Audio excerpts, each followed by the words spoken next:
welcome along. How are we all doing today?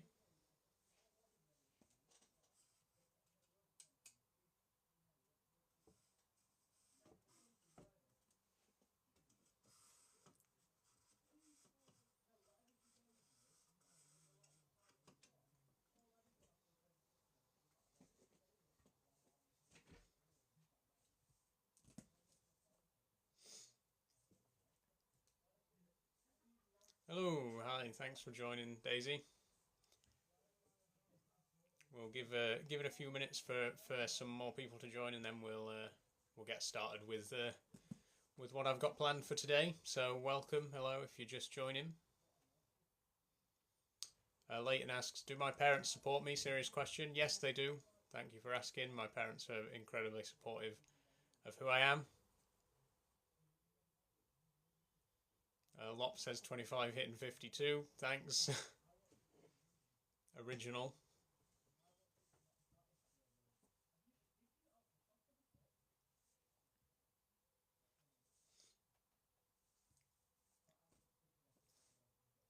Scotty Tahati says, am I Saul Goodman? Spelled it wrong a couple of times there, but I think I know who you're referring to. No, I'm not.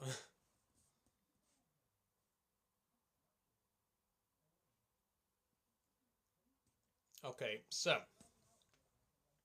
let's go ahead and get started with today's stream.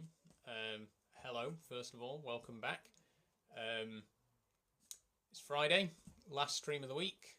It's been quite a good week as well. We did Minecraft on Wednesday, and what did we do Monday? Actually, I can't remember what we did in Monday's stream. But either way, we're here now. We're here at the end of the week, the third and final stream, and we've got something a little bit different to do today.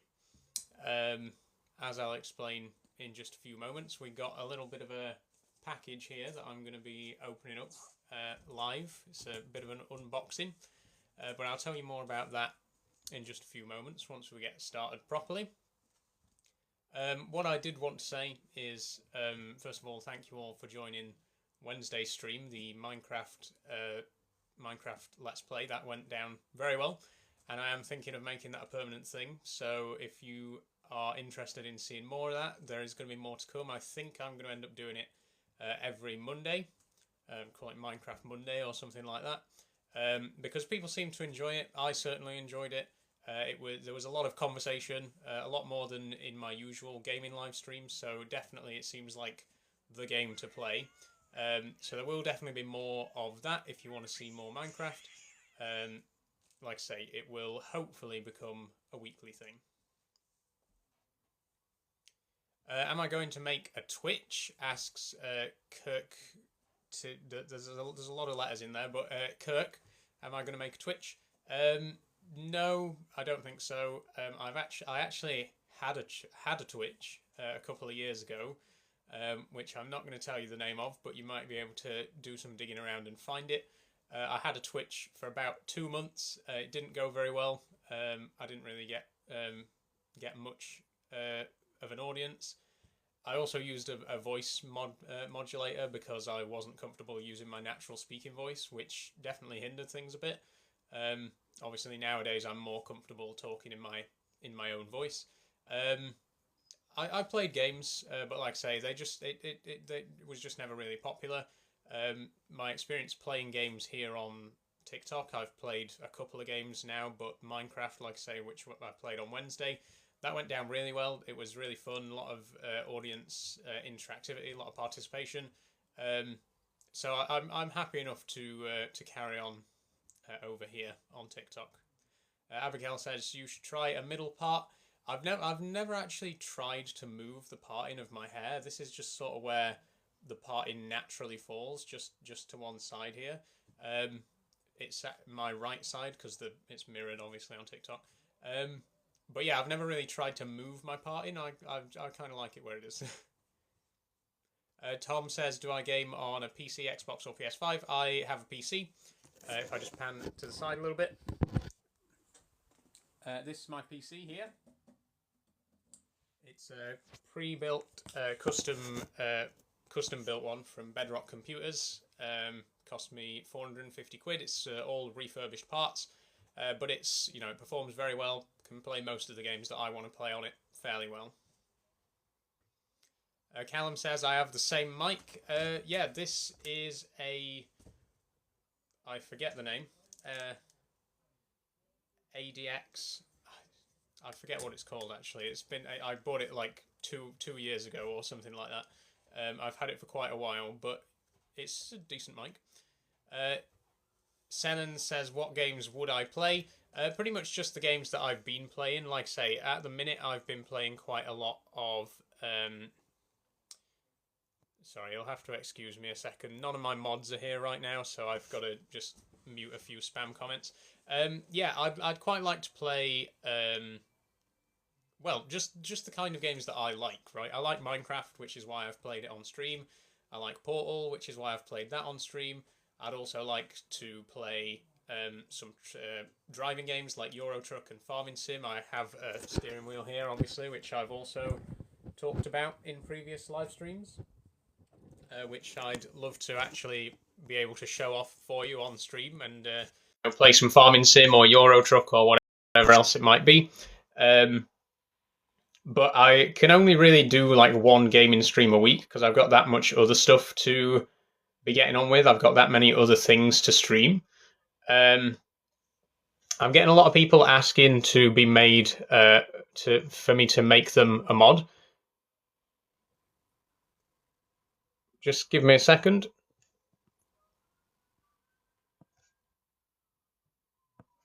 I can't really make people mods in the middle of the stream very easily, and I don't want to end the stream right now. So hopefully, my existing mods will come in at some point. I've got about 8 or 10 mods at the minute, so like I say, hopefully some of them will come in and help. Someone asked, are my lips cold? No, they're not. I'm wearing purple lipstick, which I bought especially to go with this top. It's NYX or NYX Matte Velvet Rouge. Really nice colour. Do I go outside like that? Yes, I do. Quite frequently. What's that around my neck? It's a choker. It came with the top. It's got a little like purple rose on it, which is really cute.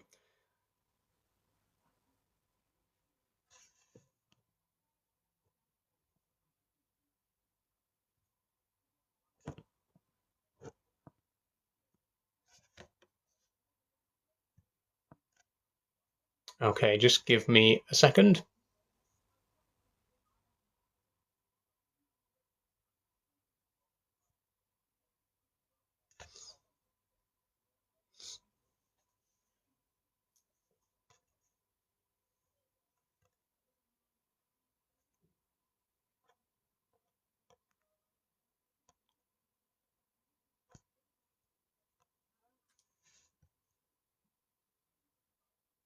Yeah, so unfortunately it doesn't look like I can make people mods in the middle of the stream, so I am just going to have to hope that some of my mods will come along and help me out a bit, because we're getting quite a lot of spam comments.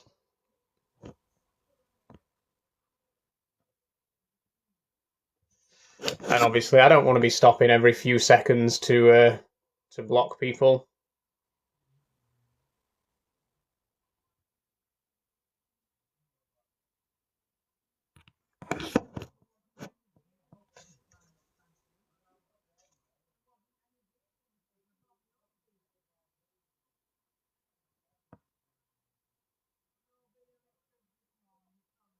Just a second.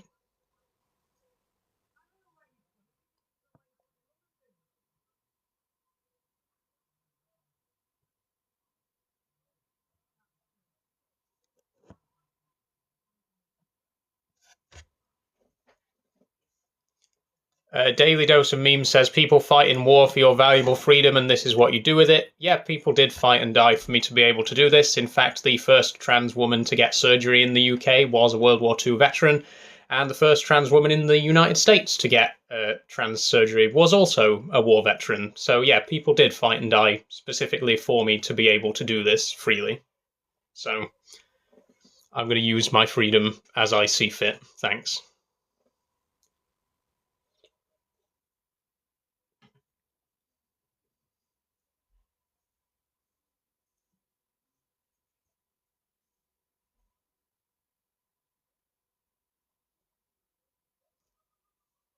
W Dr. Pepper. Yeah, I like Dr. Pepper.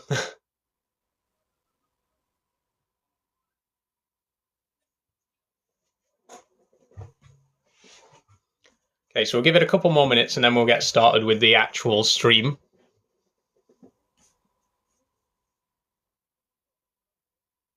Because I do actually have something planned. It's not just going to be Q&A today. There will be a bit of Q&A later. But I do have something else specifically planned for today, which we'll get into in just a moment.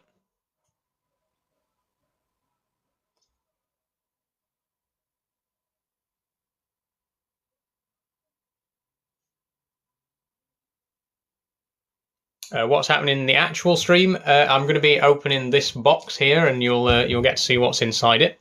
Although if you've seen the title of the stream, you'll already know. It's something called Geocraper, which I'll tell you more about in just a moment when we actually get in there.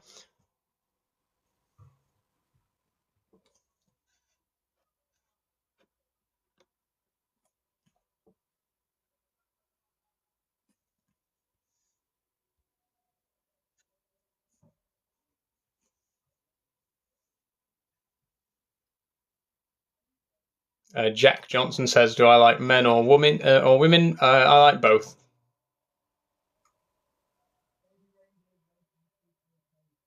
What's the plans for the stream, Saul?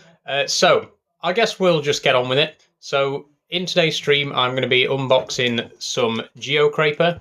If you aren't familiar with Geocraper, I'll tell you a little bit more about it now.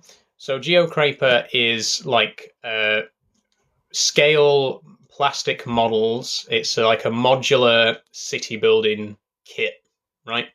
That probably doesn't explain it very well, so I'm actually going to show you what it is, because I've already got some. This is just, you know, an expansion of what I've already got. So I guess we'll go ahead and get started. I'll show you what it is, I'll explain what it is, and then we'll open the box, see what's in that, and add it to the collection, I guess.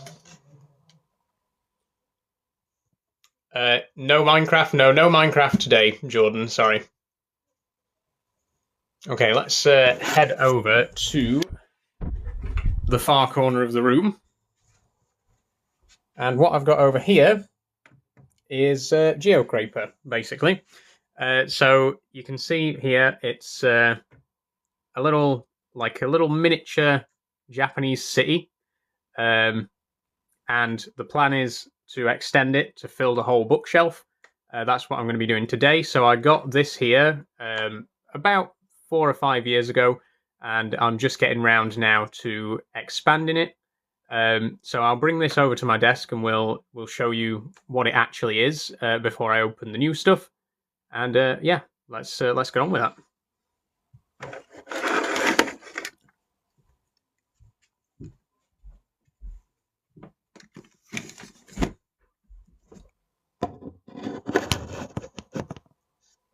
Okay, so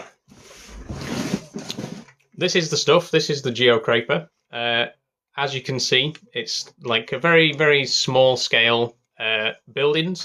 It's completely modular, so it comes apart in pieces like this, little square chunks, and then the buildings pop off, and underneath we've got these little black tiles. These connect together in as big of a pattern as you like. At the minute I've got in like a 4x3 grid here. And then obviously on top of each one of these you can fit 2 of these little modules and basically design your city however you see fit. So I've had this for quite a while. Like I say, I got this this lot here a few years ago. 1 second, I dropped one on the floor.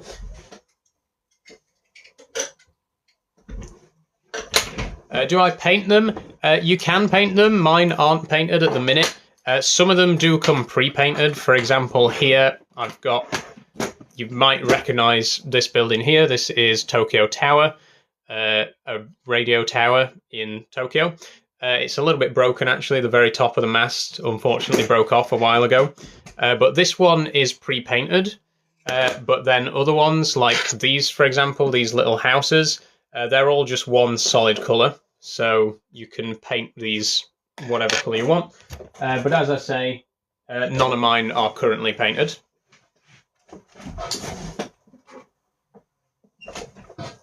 Dropped a bit again. That's the Eiffel Tower, yes. So the Tokyo Tower's design is actually directly inspired by the Eiffel Tower, which is why there's such a strong resemblance.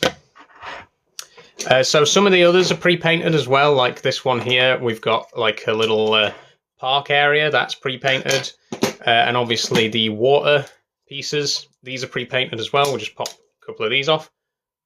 There's some water, and these little flats here, they're pre-painted as well, but most of them again are just this sort of solid grey colour, and you can paint them however you see fit.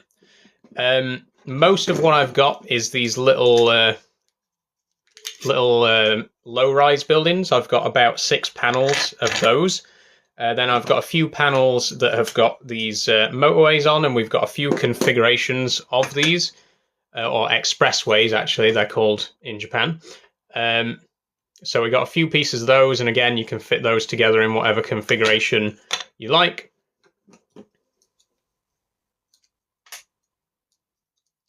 And we've also got some slightly taller buildings. We've got obviously the blocks of flats here. And then we've also got some larger office blocks as well. We've got 3 of those. And they're all slightly different.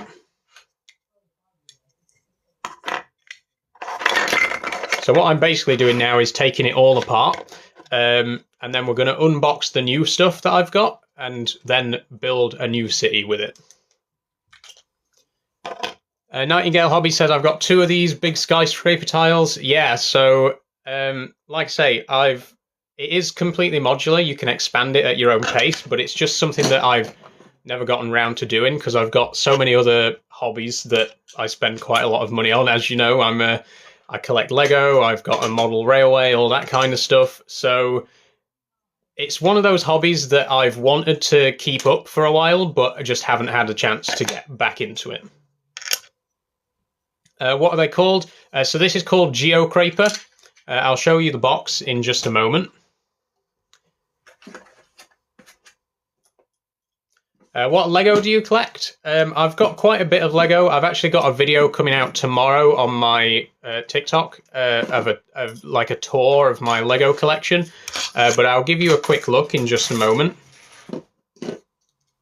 Poor family must be devastated, says Big Wilfred. My family are absolutely lovely. They love and accept me. Is my dad proud of you? Yes, he is. Everyone in the family is incredibly proud of me. Thanks for asking. How old am I? I am 25.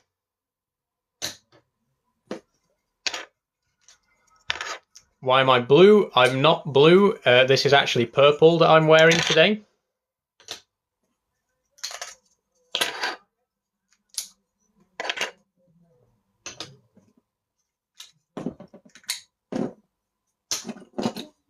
Okay, so here is all the base plates. I've got 12 of them here, and I've got a few more in this box here. This is actually the box that my Tokyo Tower came in when I first bought it. I've got 3 more panels in there.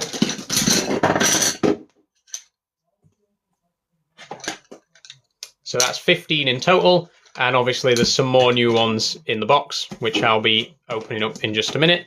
But you can see on this box here, it's called Geocraper. In fact, you can't actually see it because it's flipped. Let me turn the camera around. There we go. Geocraper, that's the name of the brand.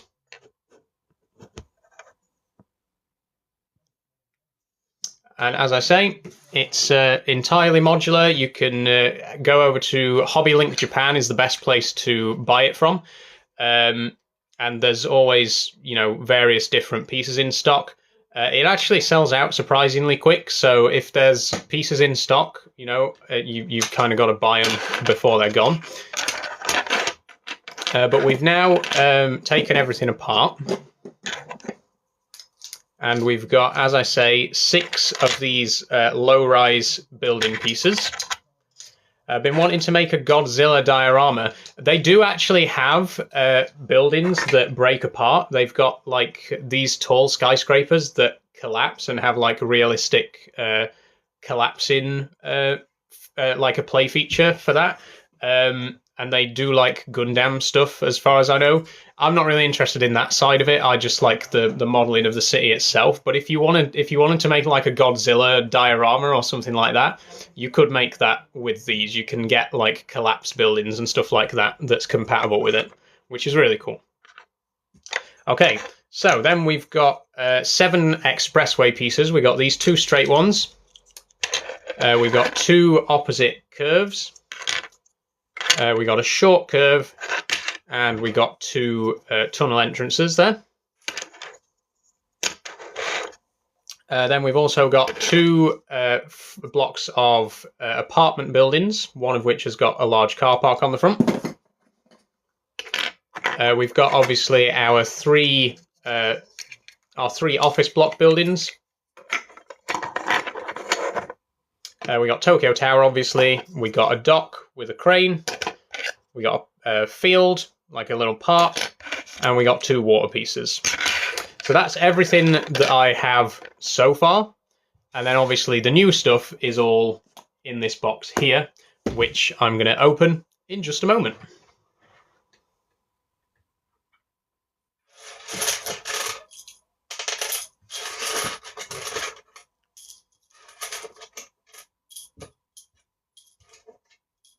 And yeah, these, what I'm just picking up here, if you can hear that, these are the little pins that hold the base plates together. So the base plates on the bottom, you clip these pins in like that. And then that's how the actual base plates attach to each other, like that.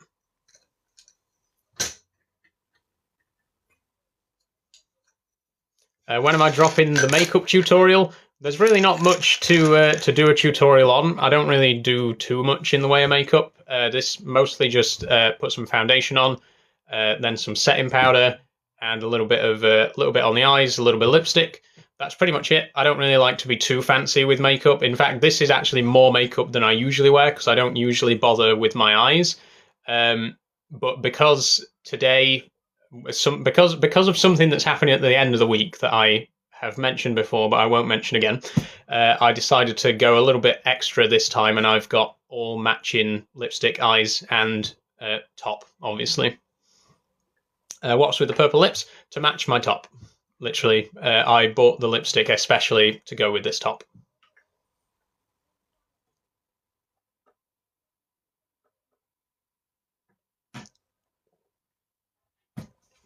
What am I building? I'm building Geocraper. I'm going to open this box in just a minute. I keep showing you it. I'm finally going to open it in just a second.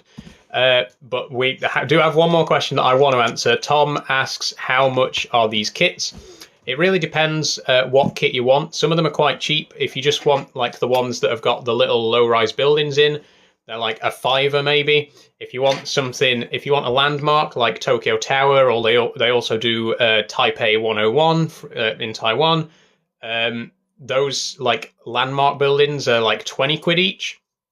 But yeah, so they are surprisingly cheap for the most part.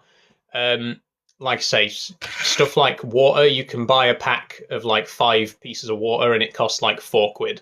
So it's not massively expensive. The most expensive part is the landmark buildings, which is a shame because I actually need to get another Tokyo Tower because, as I mentioned earlier, the top of the mast is broken slightly, and I could do with replacing that with a new one. And as far as I'm aware, I'm not into 3D printing and stuff like that because it's quite expensive to get to, startup costs. But as far as I'm aware, if you have access to a 3D printer, there's probably so many people out there who sell prints for these, and you can make your own, right? It's one of those things that would be very easy to make your own buildings for and stuff like that, and 3D print. So if you do have access to a 3D printer, it might be worth looking online and seeing if you can find blueprints to make your own stuff. Fortnite Customs asks, am I a goth? No, I'm not a goth. I am wearing a lot of purple today, but that's just because of something that I've got coming up at the end of the week. But no, I don't usually... to be honest, I actually have very little purple stuff. This is the only purple outfit that I have, and I bought this lipstick especially to wear with this outfit. So in general, I don't really wear purple all that much.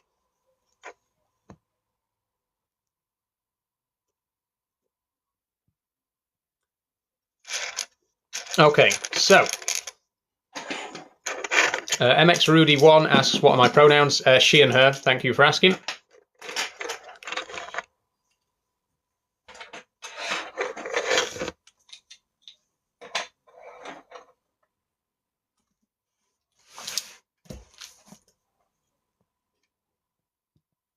Okay, so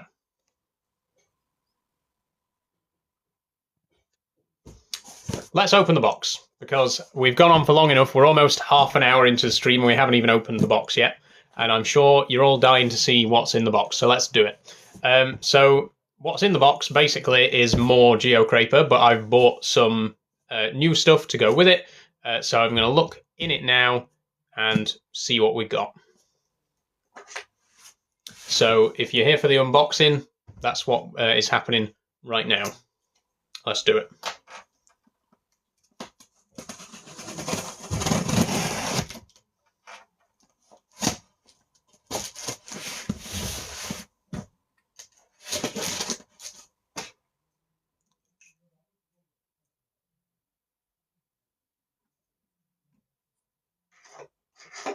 Okay, so let's open it up and see what's inside.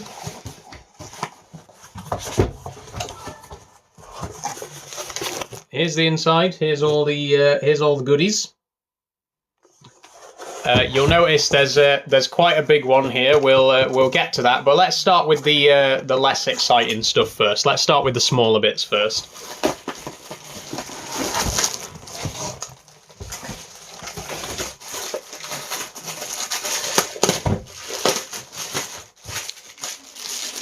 So first of all, we got a very small packet here. This is just more water pieces.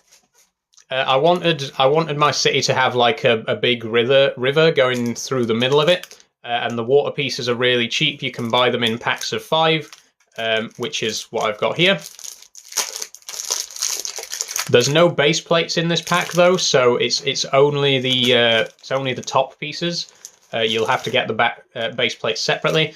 What they tend to do is they never sell, like, sets never have a matching amount of bases and top pieces. They always either have an extra top or an extra base. So you'll never have the exact same. You'll never have enough base plates to cover all of the pieces you've got, or vice versa. You know what I mean?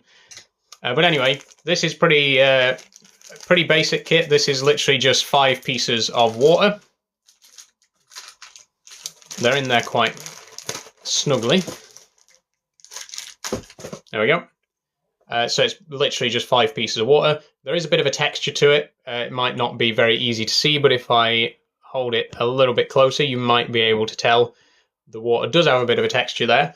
And you'll see it better in my front-facing camera, which I'll show you in a bit what it looks like with that camera. But yeah, this kit is essentially just this. 5 of these.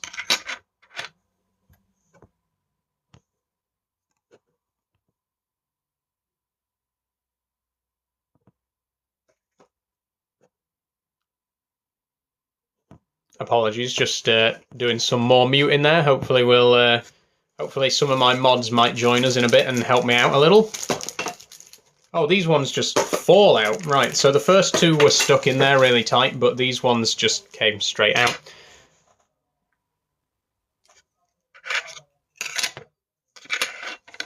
Dave Cuz says, pretty cool, what's it for? I missed the beginning. So, just a second. So this is all Geocraper. It's a modular city building kit. It's got all little little buildings like skyscrapers and stuff like that. And I've just got a new load of it, which is what I'm unboxing right now. So there's the last water piece. In total now we've got quite a few water pieces there, so we're not going to have any shortage of water.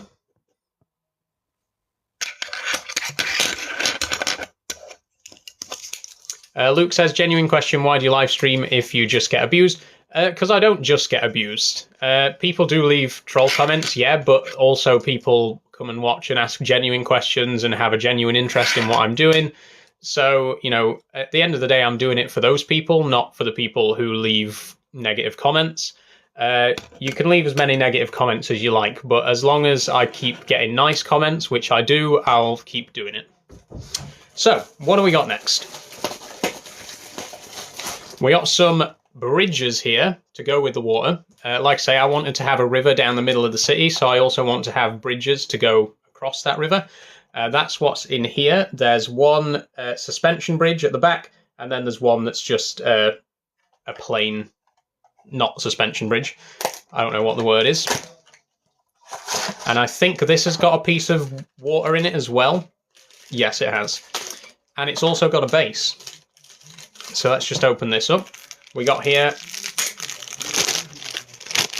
this is a water piece with an expressway bridge across it. And again, it is compatible and it's the exact same height as the expressway on the building pieces. So that'll allow us to make a nice river a nice bridge across the river. And then in this other little packet, we got the suspension bridge portion, which is essentially the exact same thing, but in suspension bridge form. And this has also got another water piece on it and another base. So that's going to go on the base pile.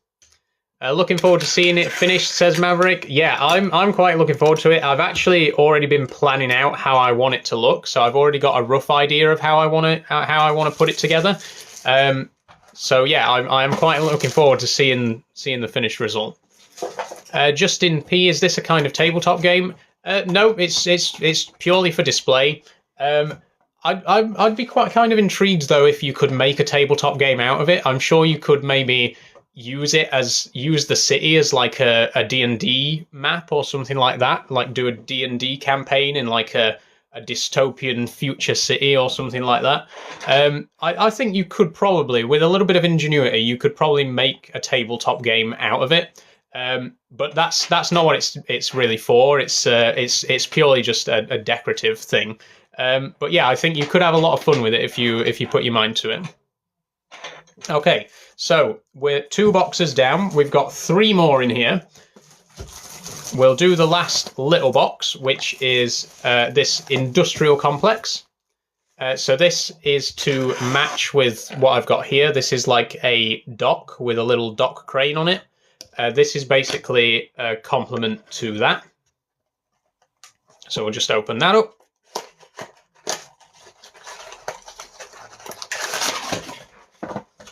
Okay, here we go. This has got another water piece in it, so we are going to have plenty of water now.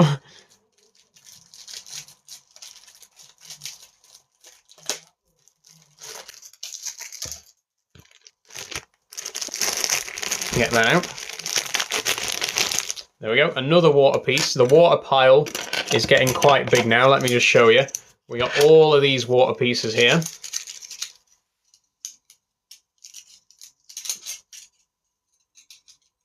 Big old pile.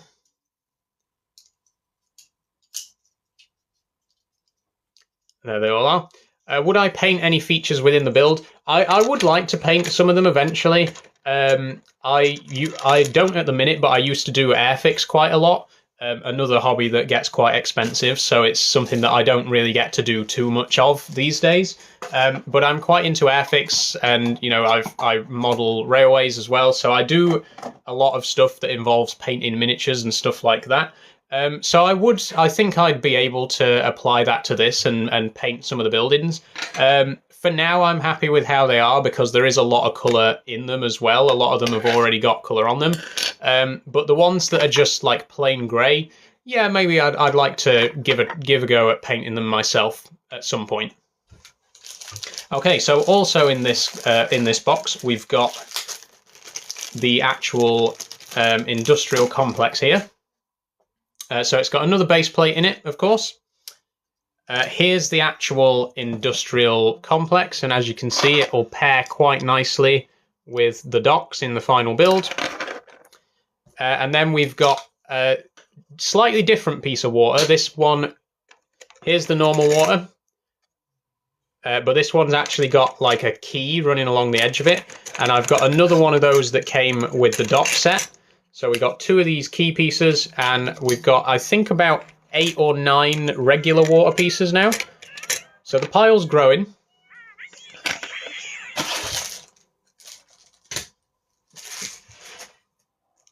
What are these called? It's called Geocraper. Here's the... You can't see it because my camera's mirrored. Don't look at me, I don't like being this way around. That's what it's called. It's called Geocraper. Okay, let me flip myself back the way that I'm comfortable. So yeah, this is called Geocraper. If you want to get some for yourself, the best place to look is HobbyLink Japan.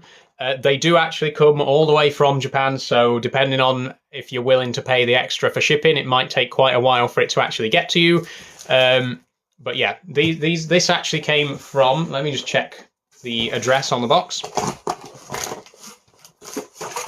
This came from Sanoshi, Tochigi-ken, so Sano City in Tochigi Prefecture. We can actually have a look on my Japan map. Let's actually find out where this came from.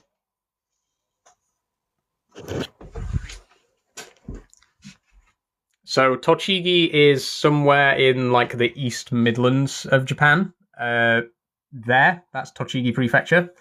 And Sano is somewhere down in the south of the city. South of the prefecture, sorry. So there is Sano. So that's where this came from. That's on my big map of Japan. It came all the way from there.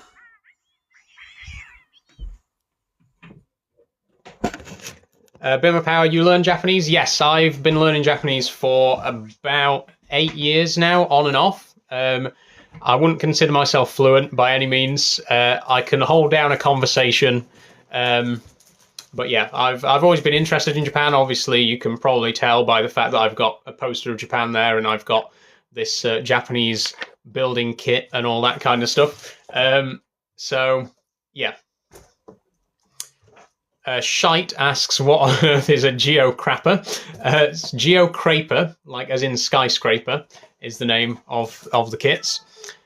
Bimmer Power, what's hello or thank you in Japanese? So hello depends what time of day it is. It's sort of afternoon now, so konnichiwa would be the way to go. If it's the morning, you'd say ohayo gozaimasu. If it's the evening, konbanwa. And thank you, of course, is arigato. Okay, so TM asks, what do you do with it? You build cities with it. That's what we're going to be doing very soon. I've got a couple more to unbox. We're nearly done with the unboxing part now, and then I'll be putting it together. Let me just show you everything we got so far. We got all these pieces here. We got some more down there. And soon we're going to be putting them all together.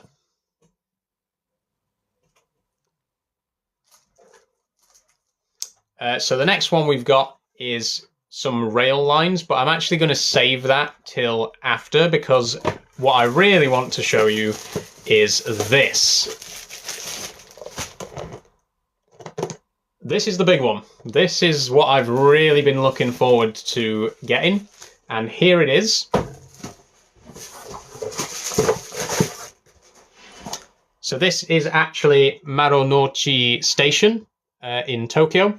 It's much bigger than any of the other pieces. It actually takes up 2x2 base plates, so 4 of these in a square. It's very, very big compared to any of the other modules. But it is, again, it is an accurate scale model of the real Marunouchi Station. How long does it take to build? It all just clicks together. I'll show you right now. So here's a base plate. Here's a piece of expressway. It literally just clicks in like this. There you go. And then the base plates click to each other as well. and you can put them in any configuration you like, make the city look however you want it to. Okay, so let's open up Marunouchi Station, because I'm really looking forward to this one. And for this one, I might actually move my camera down a little bit. There we go. Down I come. So that you can actually see me open it from scratch. Sorry if my voice is a little bit muffled. You're underneath my desk right now, so my desk sort of got two shelves. So you're on the bottom shelf right now, which is why my voice might be a little bit more muffled down here. But I want you to actually be able to see me open this. So let's get into it. Oh, it's in a presentation box as well. Look at that. Oh, okay. So this is Marunouchi Station in Tokyo. It's in a really cool presentation box, which I was not expecting. I thought it'd just be an ordinary box that you open, but it's like got this. It's in this really decorative display box. There's a load of information about the station here in Japanese. So obviously, I might be able to read some of it, but not well enough to read it out loud on stream. But there's a lot of information about the station there. And then how do we actually get this out without damaging the... Okay, so there's a little bit of tape here on the top that I'm going to have to cut because I don't want to damage the box. With it being such a nice presentation box, I want to try and keep it in one piece. And I do usually keep the boxes when I buy stuff like this. There we go.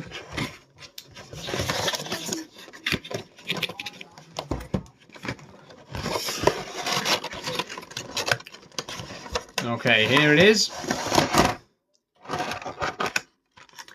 There we go. So that's, again, Marunouchi Station in Tokyo. This, is it expensive? Asks Bimmer Power. This was £20. And like I say, most of the landmarks, like Tokyo Tower here, that was also £20. The smaller bits, just the regular old buildings, they're like a £5 for a pack, so they're a lot cheaper. But obviously, because this is a real landmark, it's based on a real building, it's a more expensive set.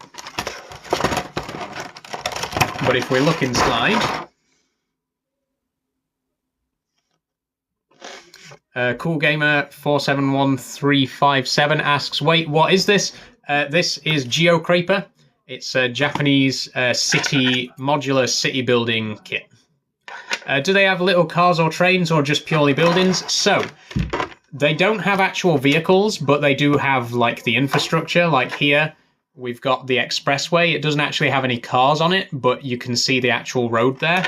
And then this train station here has actually got the train tracks on it as well, which we'll see a little bit closer later on. So there's no trains on it, but the actual railway line is there. Okay, so we'll put this back in the presentation box, because like I say, I want to save this box. Is that right? Yeah. How big is the display? So, just give me a second. We'll leave that for now. So the place that I want to put the display is on my bookshelf, as I showed you earlier. Let's just go over and have a look. So this is the bookshelf here that I'm going to put the display on top of, and it's big enough to put 3 plates, to go 3 plates deep like that, and wide enough for 10 plates. So 30 plates altogether is how big the city is going to be. I don't actually have that many. I've got about like 25, so it's not quite going to fill that display at the moment. But that's sort of what I'm working towards. That's eventually how big it's going to be. And you'll see when we put it all together how it's going to look. It will look great in the sun, yeah. The only slight problem is, obviously, because it's plastic and a lot of it's quite thin plastic, it might warp a little bit in the sun. So if it gets too hot, I'll draw the curtain. But it will look good. It will look good with the sun shining on it, yeah. So, Bimmer Power says you haven't started. I thought you've been doing it for a while. Yeah, I've had it for a while. Like all this stuff up here, I've had for quite a while. But I've taken it apart today because I wanted to start it from scratch. Like instead of adding to what I've already got, I wanted to completely disassemble it and then start building it again from the beginning. So anyway, here is Marunouchi Station. As I mentioned earlier, this covers 4 base plates. That's 4 of these plates. It's very big. Although the actual station only covers 3 of these base plates, because this here, this is just like a little plaque with the name of the station on it. That's not going to be in the actual city. But if I flip the camera and show you what it actually looks like. So this, again, it says here, Tokyo Station, Marunouchi Building.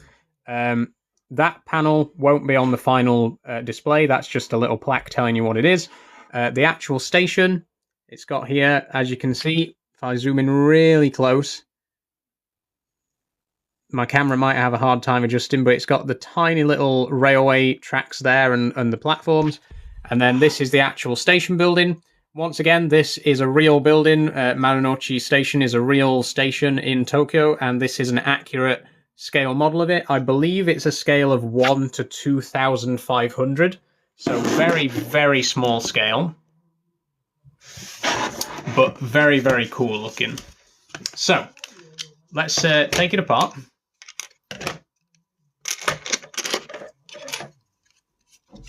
And have a look at the actual pieces themselves. So there's the actual station piece individually, separated from the rest of it.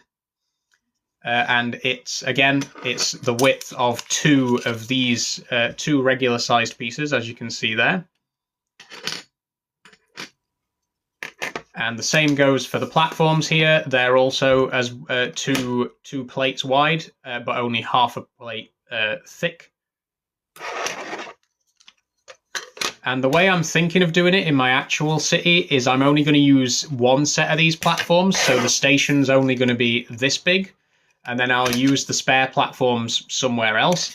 Because having all 6 platforms is going to make the station a little bit wide for the space that I've got. So yeah, it's only going to be half of the station. And then I'll use the other platforms somewhere else. Then we got the plaque once again. A lovely, like, royal red plaque with gold trim, and you can't see again because it's mirrored, but it says Tokyo Eki Marunouchi, so Tokyo Marunouchi Station.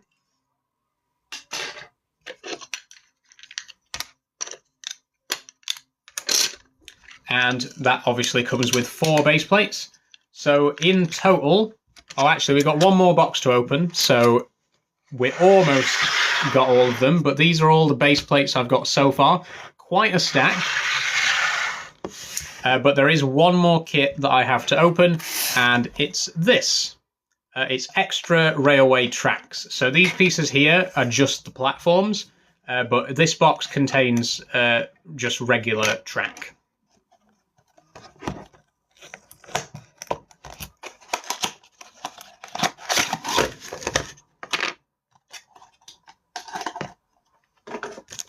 There we go. And I believe there's 3 pieces in here.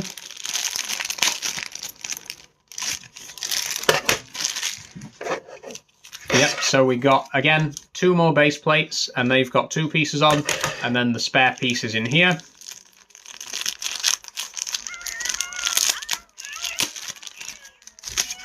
And once again, here's the track. These are 2 base plates wide, but only half a base plate tall.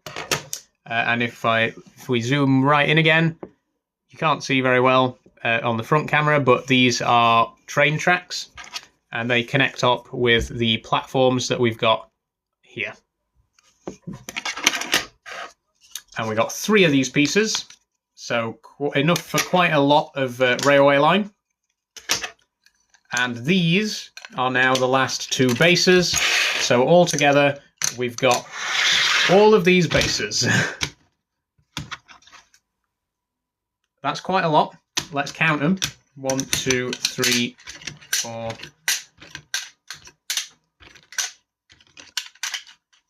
That's 10.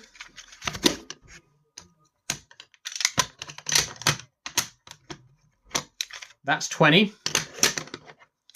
That's 23.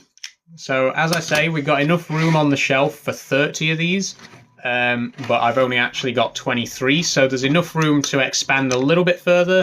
There's enough room to buy a couple more kits just to fill out the last gaps. But that is pretty much it.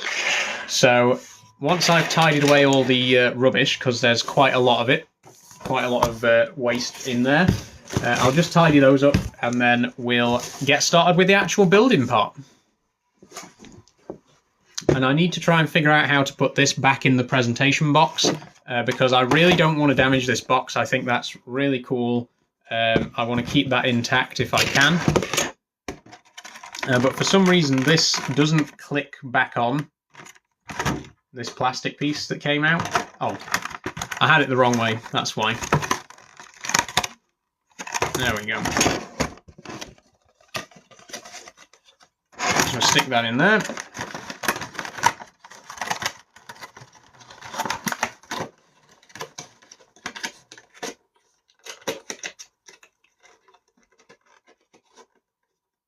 There we go. So there's the Marinochi station. All in all, we've got quite a lot here. If I just show you again, we've got all of this up here now, plus the water, and then we got all of this down here. This is all train track and stations. That's all buildings and motorways. And then up top, we got all the water bits, the taller buildings, all that kind of stuff. So there is quite a lot to be putting together. I'm not quite sure how I'm going to do the camera for the actual building part because I want to show you, I want you to be able to see as much of it as possible as I'm putting it together. I'll try and keep the camera here because I think it could work where it is, but we will see. Either way, the first thing we're going to do is just put together the frame and make it as big as we can.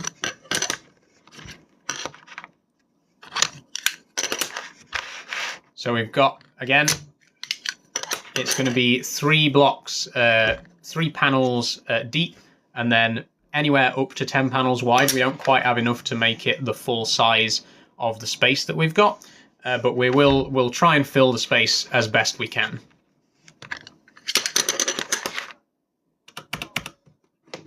I'm just opening up my PC. If you can hear a noise in the background, that's the computer turning on, because I have actually got a plan of how I want to put this together.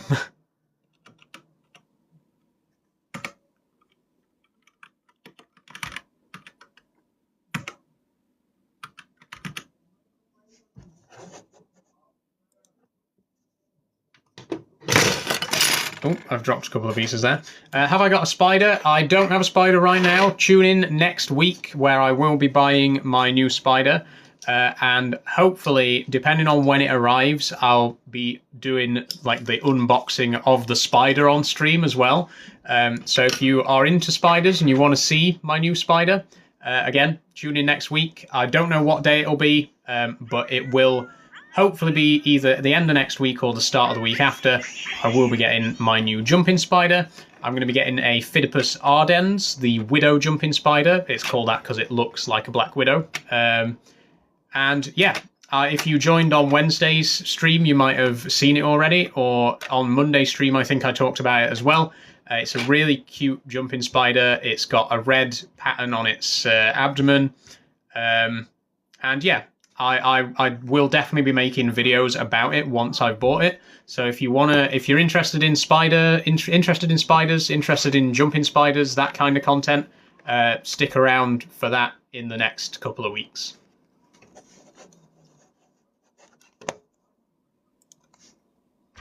Okay, so the base that I've got planned is going to be 8 panels wide.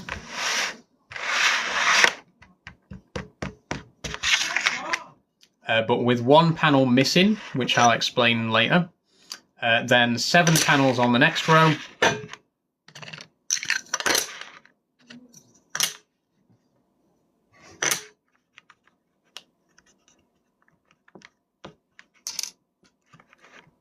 And 6 on the row below that.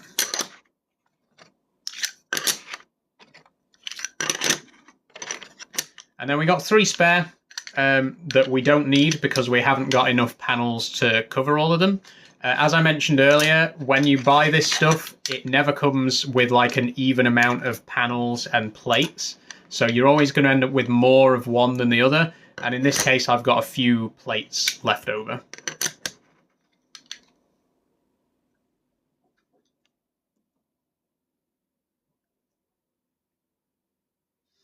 Okay. Wait. Yeah, we don't need that one there. So, I'll just show you now. I'll flip the camera a little bit.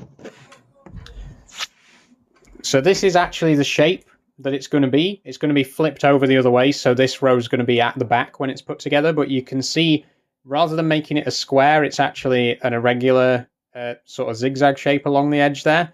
It's not going to stay like that forever. As I say, I'm planning on expanding it again at some point and getting another, getting more kits to finish it off. But that's the shape that it's going to be at the moment. Excuse me.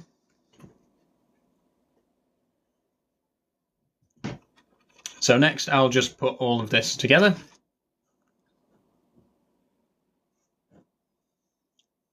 And yeah, to hold the bases together, you got these little pins here, and they go in between. You can't really see very well because it's all black, but they click on like this, and then the other one on there, like that. And we do that and fill out the whole grid. And hopefully we'll have enough pins, because the pins are always mismatched as well. There might be more or less than we need. Probably more, because we've got spare bases. So I'm really hoping that we will have enough to do the whole thing.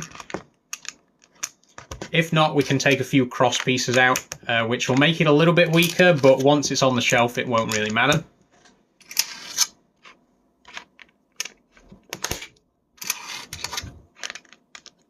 And again, sorry if you can't really see what I'm doing, because it's kind of hidden by the chat at the minute, but I'm just locking it all together right now.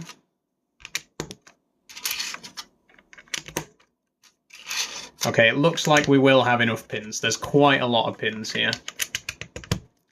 Ollie asks, what am I making? I'm making Geocraper. It's a Japanese city building, modular city building kit. I've got all different buildings here. I've got train tracks. I've got bridges, all sorts of stuff, which I'm going to be putting together in just a minute. At the minute, I'm just putting the base together, and then we'll get all the buildings on top.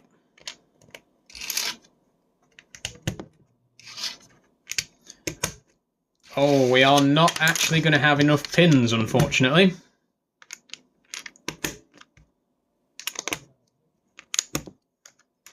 We've run out of pins. We're 4 pins short, so I'm going to have to do some rearranging and try to make sure that it's still as structurally sound as possible.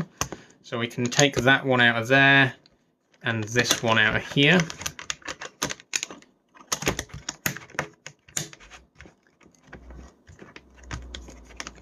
And then if I take this one out as well, and one more. Very tricky to take apart as well, which is a good thing because it means it's not going to fall apart, you know what I mean? Right, so we've got the base here. You can see that a couple of cross pins here and here. Well, you might not be able to see very well, but there's a few pins that, we've had to leave out because we don't quite have enough. But we have got the whole base there. I'll flip it all over now. And if I flip my camera again, you can see here, this is the full base. So this is what the city is going to be built on top of. And this side's going to be, well, the zigzag side's going to be against the window. That's going to be along the back wall. And this side's going to be like facing out into the room.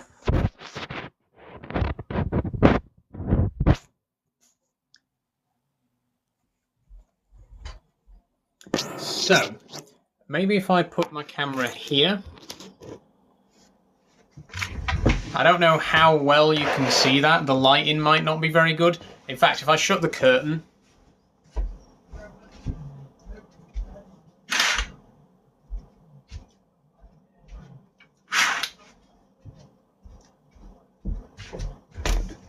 There we go. That's still not very good, is it? You can still see... One moment.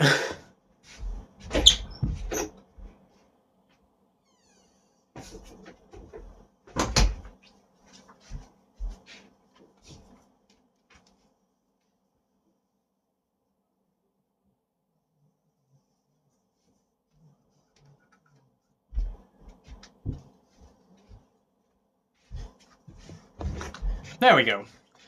You can see me a bit better now, hopefully. Whether you can hear me or not, I don't know, but you can definitely see what I've got a little bit better. So here is the city base. It's quite big. In fact, there we go. My phone might fall over because it's stood up now, but here's the base. We're going to start building on top of this now. We've got all the different pieces, as I've mentioned earlier, and I do already have a bit of a plan of how I want it to look. So I'm going to start with the train station. That's sort of the that's going to be sort of the main feature of it. We got the two landmarks, Tokyo Tower and the train station. They're sort of the main things, but I'm going to start with the train station because it goes across two panels, so that will help give us a bit of structure as well. That's going to go right there, and then I'm going to put one set of platforms down like so, but I'm going to leave the other set of platforms for later. We're going to put them somewhere else, and then in front and behind I'm going to put the railway track panels.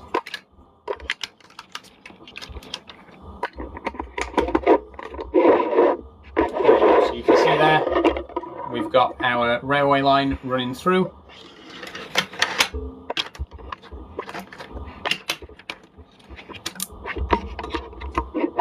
And then we've still got one piece of track spare and one set of platforms. They're actually going to go up this end, so like a sort of separate railway line.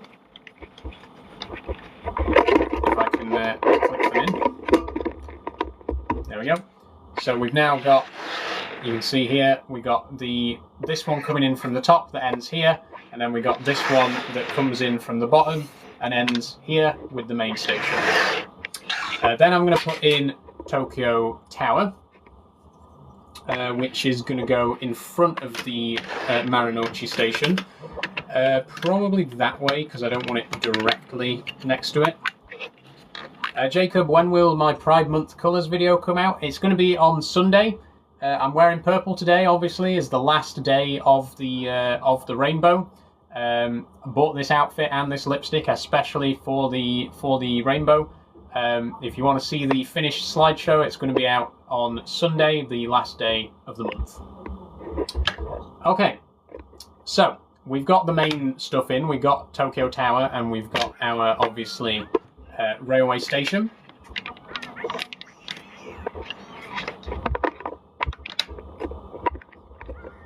And I guess we'll do the river next, because the river's going to be quite a big piece of this. As I mentioned before, I kind of want to have a river running. It's very hard to position the camera in a way that you can see what I'm trying to do. I want to have a river that runs through the city like this in a sort of L shape or an S shape. So that's what I'm going to do with all the water pieces now. When's my next Minecraft live? Asks Jacob. It's going to be on Monday. I'm going to start streaming Minecraft every Monday from now on. So I know this week I did Wednesday, but in future it's going to be on Monday. So if you want to see more Minecraft, join me on Monday for that. And don't worry, I haven't been playing any of that world since Wednesday's live stream. I don't want to do any exploring or anything like that off camera. It's all going to be completely fresh when I come back to it. So, we'll start off with the keys. These are the pieces of water that have got like a little bit of a concrete walkway along the edge. We got two of those, and they're going to go here.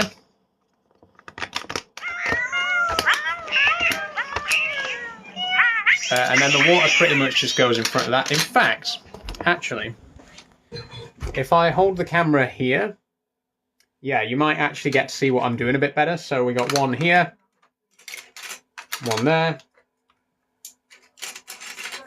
one here. Leave a gap because there's going to be a bridge there.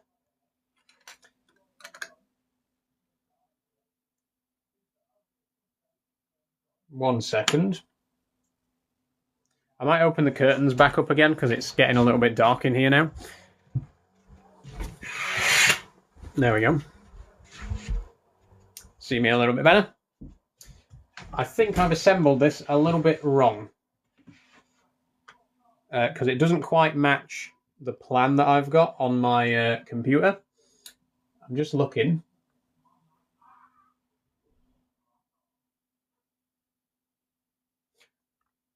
Wait.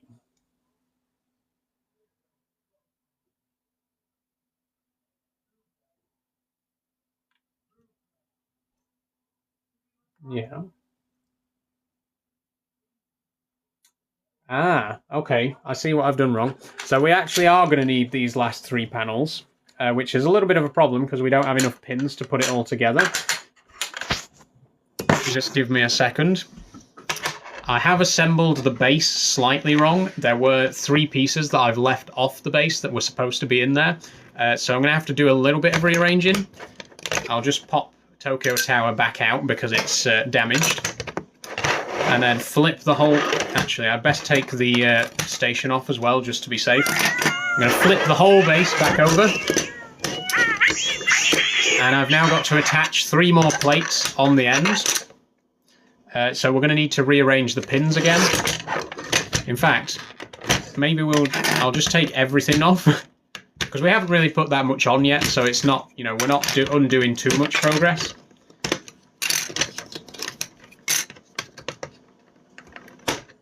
There we go.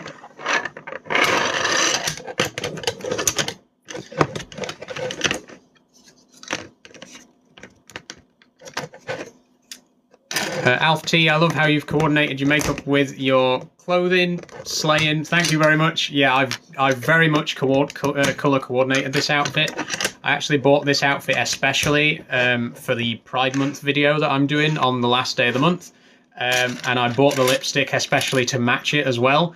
I try to wear matching makeup with my outfit. It's not always possible because, you know, some colours I just don't have. But yeah, I bought this outfit especially for this month because of because of the rainbow slideshow that I'm doing on Sunday. Okay, let's try. I'll have to take this pin out. I should have bought pins, actually. You can buy the pins as well. And I probably should have bought some because we don't actually have enough.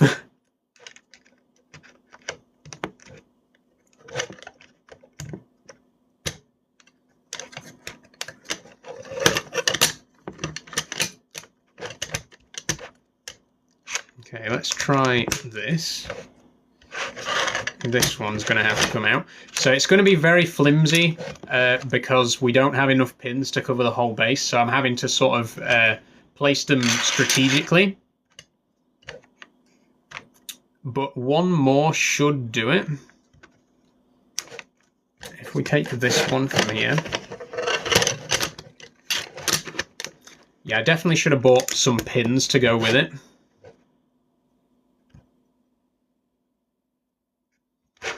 Okay, then you...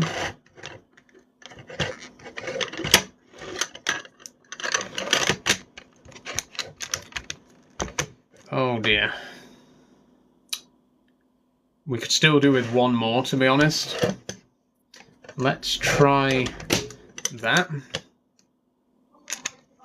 Okay, the base is going to be very flimsy now because we've took out a lot of pieces, but hopefully I can still flip it over. I can't flip it over.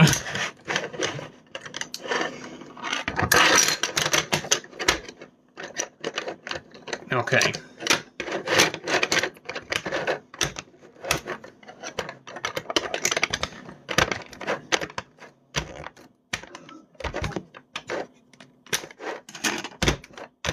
So we got the full base here now. It's a little bit bigger than it was before. I've added an extra row here and we've now used all of our panels.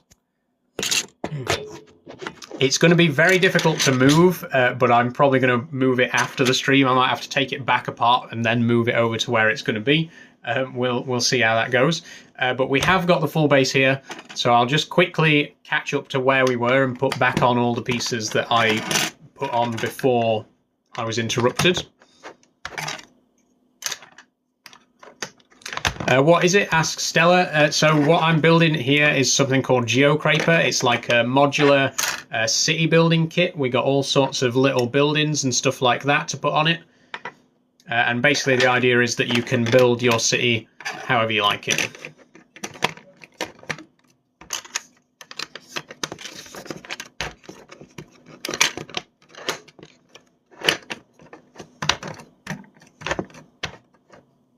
Okay, so I've put all the track back on how it was. I'm going to put the water back on how it was now. So there was two keys here. Will be a little bit harder to click together now because the base is not quite as solid as I was hoping it would be. But we do have plenty of water panels to put on. Leave a space there for the bridge.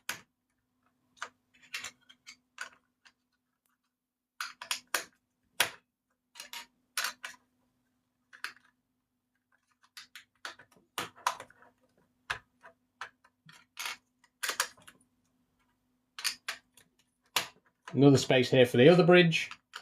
And there's the last piece. That's all the water. And then we got two bridges here that we're going to put on. We got the suspension bridge and the non-suspension bridge. I think we'll put the suspension bridge here at the front because it'll, look better at the front of the model. And then we'll put the regular bridge over here, like so. So there we go, it's starting to take shape now, and obviously we're going to have the motorway running around here and connecting up to these bridges. So we'll probably do that next. We got a few expressway pieces here. This one, we got two that are just straights. Two of them. We got two that are curved. We got a short curve. And we've got two tunnel entrances as well. So one of the tunnel entrances is going to go there. And you can see there that the expressway disappears into a tunnel there. And then the other tunnel is going to go way over this side later on. Then to connect to these two bits of water here, we're going to have one of these long curved ones and one of the straight ones. And that's all nicely connected up now. And then over here, we're going to have a straight, followed by, let me switch to the other side, followed by our short curve, which is going to go on here like that. Then our other long curve there. And then our other tunnel piece like that. And that completes the road network. You can see there it sort of pops up over here, runs along, over the bridge, over the other bridge, and then disappears down into that tunnel. And this square here in the middle, this conspicuous square, that is where we're going to put Tokyo Tower. Just like that. So it's starting to come together now. Obviously, there's still a lot of gaps to fill, which is where all the other modules are going to come in, but that is starting to look pretty good. So over on this side where the keys are, this is where I'm going to build the docks. So we got one dock piece and one industrial yard piece. The dock, it would be better to put it like this so that the dock's facing, so that the crane's facing over the water. So I think that's probably how I'm going to do it. And we'll put the industrial complex in front like that.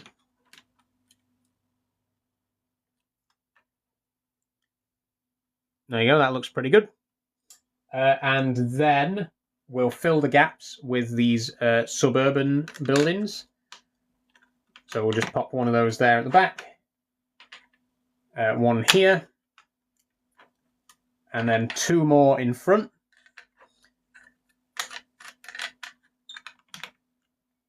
yeah, these pieces are great for just filling gaps when you don't really have anything else to put there. They're very short, so they don't like block the view of any of the other buildings or anything like that. And they make it so that your city doesn't have any nasty gaps in it. So that's starting to come together quite nicely on this side. But obviously, still quite a lot to do over here. So let's see what we got next. What I'm actually going to do is around the train line here, I'm going to put tall buildings here so that you can't see the dead end in the train line. You can see here the train track just stops dead in its tracks. But I'm going to put tall buildings around in front of that so you can't really see. We got 3 different skyscraper pieces to choose from. So we'll put the tallest one like this so that it really blocks. Or, yeah, we'll put that there. No. We'll put it there. And that should hopefully block the view of the train line a little bit so that you can't see, again, that it just abruptly ends. And then we'll put our other 2 skyscraper blocks here like this. And there you go. You've got your train line there disappearing into the background. And, you know, we can just imagine that there's a tunnel or something underneath rather than it just ending abruptly. So, looking pretty good. Looking really good, actually. We've only got a little bit more space to fill over on this side. And we've got a few more pieces to go. So, what we've got left is some blocks of flats. I really can't hold the camera in that hand. I just can't. For some reason, I can't do it. We've got a couple of blocks of flats. We've got a couple more expressway pieces. And we've got the park. I'm going to put the park in front of Marunouchi Station over here. Like this. Or possibly the other way around. That way or that way. I think that way so that the park's not directly in front of the train station. There we go. And then the flats are going to go over here in front of this section of train track.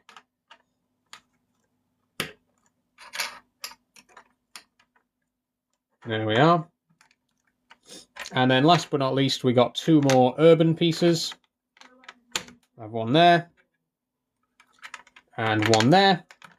And that's it. That's everything. There's 1 space that we can't fill because we don't have anything to fill it with. So we were 1 panel short, but the city is complete. So let me switch my camera around and show you the full thing.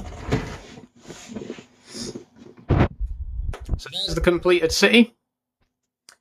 We've got, obviously, at the back here, we've got our main train line coming through here, through Marunouchi Station, and then disappearing into the tunnel. And then in the front, we got another train line that comes to an end at the waterfront here. We got our main expressway coming through, crossing the river twice. We got Tokyo Tower, and, you know, all the other stuff. Luke, am I going to get more to finish it off? Yes, I am. So there's a little corner here, as you can see, that's not quite complete. And actually, it could be 1 panel longer as well to fill out the space on my bookshelf, which is where it's going to go. And obviously, that bit there is very conspicuous and is going to need covering up. So I might buy more of this stuff. If you enjoyed watching me unbox it and put it together on stream like this, then I might buy more and unbox it on stream again. But for now, this is sort of its complete state at the moment.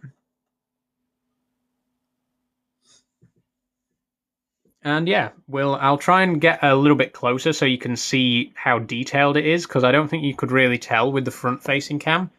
Like, very, very detailed stuff. The buildings down here have got an incredible amount of detail on them.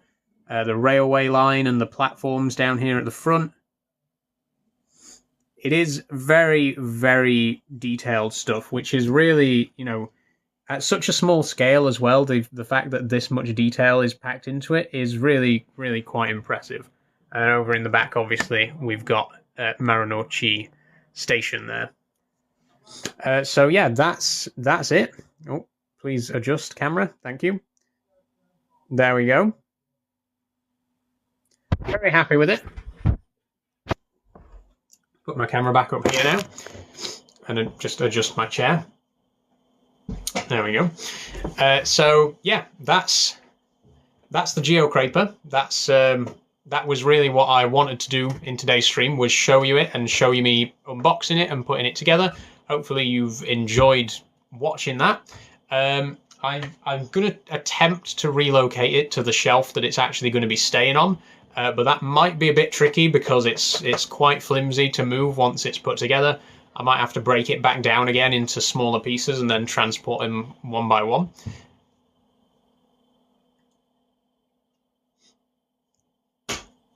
Sorry about that. But of course the stream isn't going to end here. We'll do a little bit of a Q&A as well, as always. We'll keep it going till at least 5 o'clock, maybe a little bit longer. It depends how I'm feeling. But I am going to relocate this now. So actually, let me, if I put my camera sort of here maybe.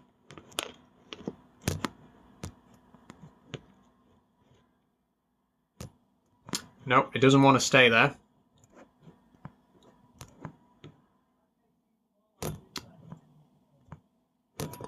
Nope.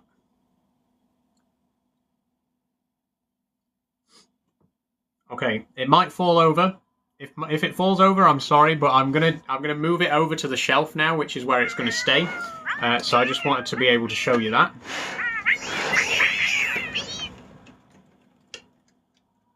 There it is. I'm gonna try and transport it all in one piece. Wish me luck.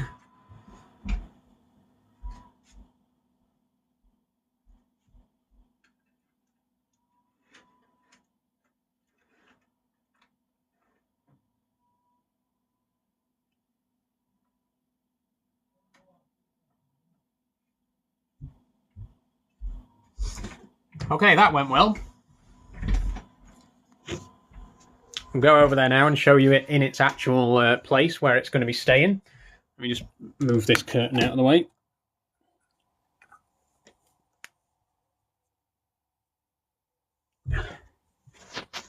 Here we go. So there is the city in situ where it's actually going to be staying. As you can see, it fills out the shelf quite nicely. It doesn't quite extend to the edge of the bookshelf, as I mentioned earlier. I'm going to get a few more pieces to fill in that gap just there.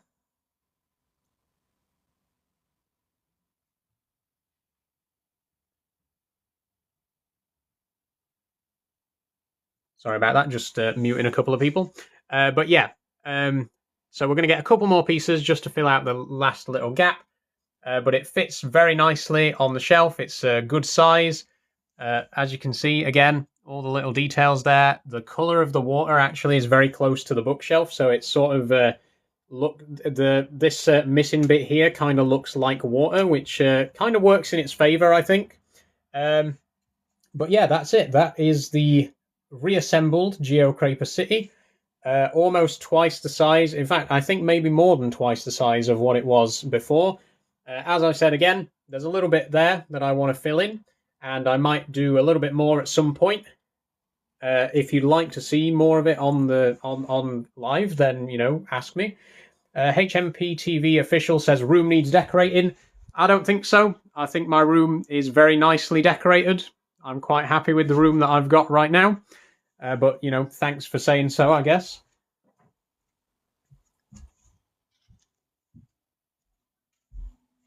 But that is it for the Geocraper portion. What's the point of it, though? It's decoration. What's the point of Lego, right? It's something that's decorative. I can take it apart whenever I want and rebuild it. It's just a nice thing to have that looks nice on display, and that I can have some fun with if I get bored and want something to do. I'm loving your necklace shirt thing, says Margaret. Thank you, Margaret. It's actually like a choker thing that came with the top. It's got like a little knitted purple rose there. It's really cool. I like it. Okay, so just give me 2 seconds. That is going to be it for the Geocraper portion of the stream, so thank you for joining me for that. We aren't going to end the stream just yet, obviously. We'll do a little bit of Q&A, but that is everything that I had to show you for today. So again, here's all the boxes, here's all the bits and pieces. We got 4 new boxes today, which I'll be adding to the pile. And again, if you'd like me to get more of this, I'd love to get more of it and, fill out the rest of the shelf. If you'd like me to get more and you want to see me unbox it and put it together on stream, then, that'd be something that I'd be very much interested in. Again, it's one of those hobbies that I'd like to show more of on stream. I have a lot of different hobbies that I want to be able to show to you, and this is just one of many, right? Vicious Bin Men, you ain't fooling anyone, lad. I'm not trying to fool anyone. I am, there's a flag there. It says in my bio that I'm a trans woman. I'm not trying to pretend to be anything that I'm not. I'm very open and upfront about who I am. So, who do you think I'm trying to fool, right? But anyway, that is going to be it for the Geocraper portion. So we are just going to now move on to a Q&A. So if you want to ask any questions, then feel free. The flag means nothing, says Hazy Owl. The flag means that I'm trans, which, again, I don't try to hide from anyone. I'm very open and upfront about it. Hello, I'm a trans person. Again, I have nothing to hide, so I just don't know what you think I'm trying to hide from you, because I'm really not hiding anything. What country's flag is that? Says Powo. That's the flag of the trans community, so not a country. Why is my TikTok name Ashbridge Industries? Because Ashbridge is my surname. And Joe says you're hiding your pee. I think you're referring to what I've got going on down there.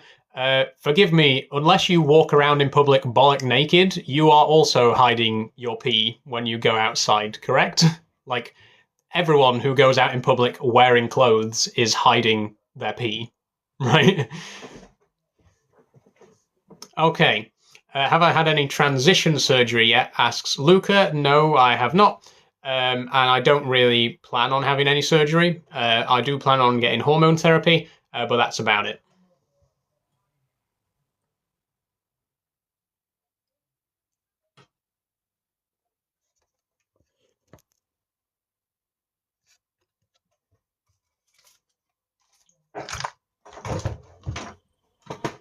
Have I got any children? Asks Ella Rose. No, I do not. I have a wonderful nephew who's going to be 2 years old next month, and he's great, but I don't have any kids of my own. I'd like to one day, but it's not like a priority for me at the moment.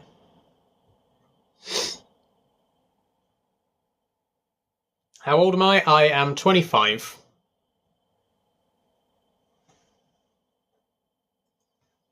What am I watching? A TikTok live stream, which has showed up on your For You page, by the way. So,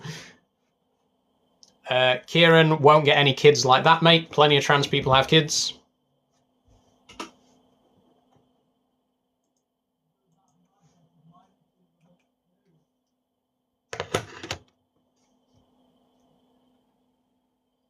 Have I heard what Rishi Sunak said? Rishi Sunak says a lot of stuff, and I've heard most of it.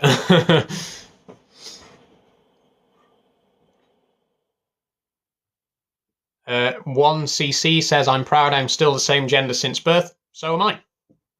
I was a woman at birth. The doctors just got it wrong. So, TikTok man, get your winky out. Unfortunately, that's against terms of service, so no.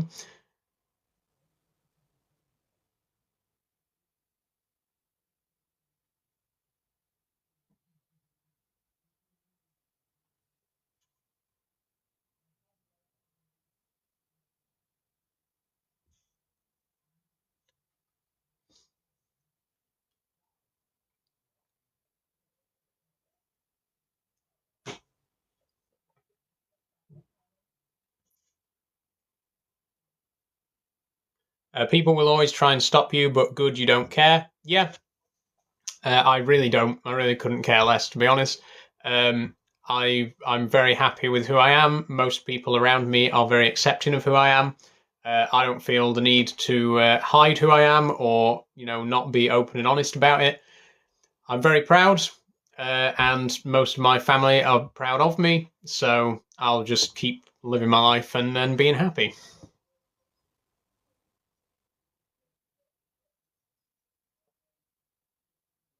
Mark Green, have I got a carrot or a kebab? If you've been paying attention, you'll already know the answer to that question.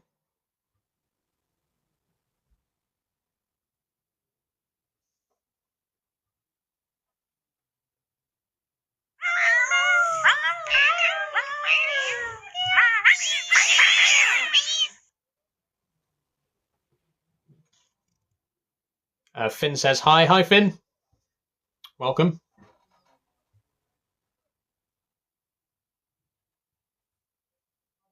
JB asks, am I a teacher? I'm not a teacher. I'm quite interested in teaching, and I think it's something that I'd like to do, but I don't currently teach, no.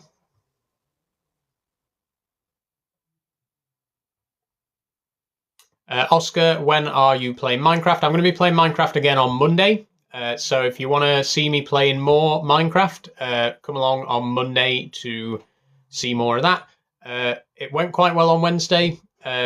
Was very enjoyable, very interactive. I think it, was one of my better streams that I've done. So I'll definitely be making that a regular thing. I'm hoping that I'll be playing Minecraft every Monday. So yeah, if you are interested in the Minecraft content, stick around for that on Mondays.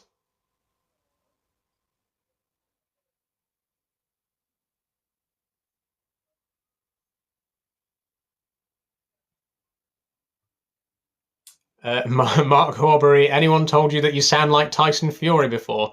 No, believe it or not, nobody has ever said that to me before. Finn says, I want to come out as trans, but I'm so scared. It is difficult. I will say that much. One thing that I would say is be wary of the kind of environment that you're in. If you feel that you're in a safe place to do it, then by all means do. But don't put yourself at risk, especially if you still live with your parents or anything like that. If you are not sure how they'll react about it, I know it's not the best thing to hear, but the safest thing for you to do is to keep yourself, is to not say anything about it until you are in a more safe place. If you feel like your parents are likely to be quite understanding and accepting about it, then by all means go ahead, right? But I do think just be careful. Like keep yourself safe first above all else. And obviously it's not going to make you happy hiding it away, but sometimes it's just what you've got to do to keep yourself safe, right? So good luck with it. I hope that you do eventually get into a position where you're able to come out and people will accept you for it. But just don't rush into it unless you're absolutely sure that the people around you are going to be okay with it. Keep yourself safe above all else. And thank you for following, by the way.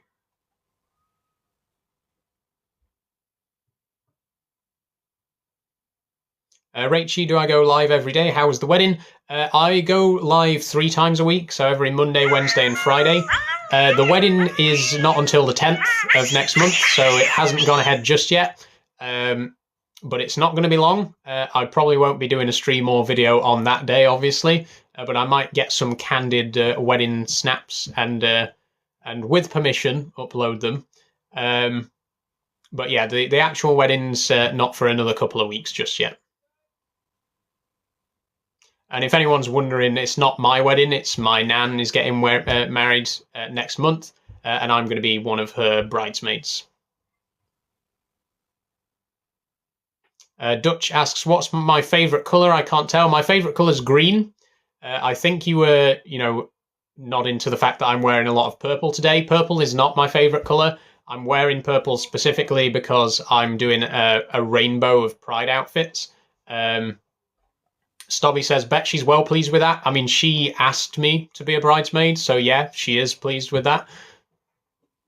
But yeah, as I was saying, I'm wearing purple today because I'm planning a little bit of a rainbow of outfits that's going to be going out at the end of the month. And this is the last day. I've already worn red, orange, yellow, green, and blue. Purple, obviously, is the last colour on the traditional pride flag. But yeah, my favourite colour actually is green.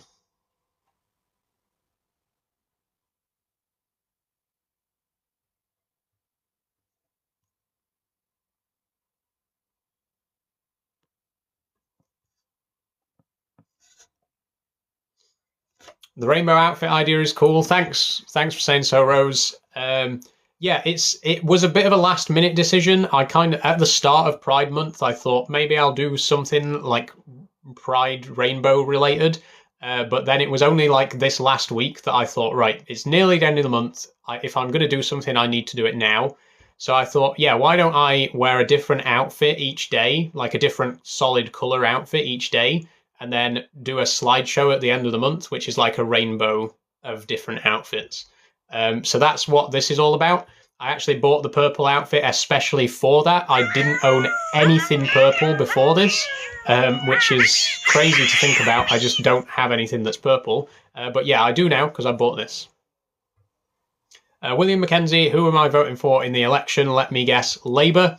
I'm not going to make this political because I just don't really want to, but I will say no, I won't be voting for Labour, actually. I won't be voting Conservative either, obviously.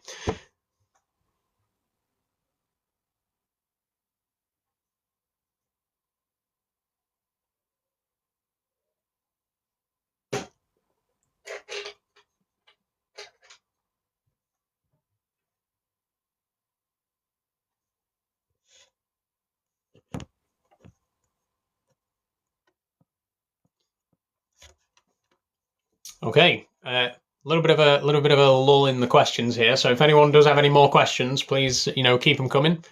That's what I'm here for. I'm here to answer questions. The Geocraper part of the live stream is over, so this is pretty much it now for the rest of the stream. If there is anything you particularly want to ask me, it doesn't have to be a trans-related topic. It can be about anything.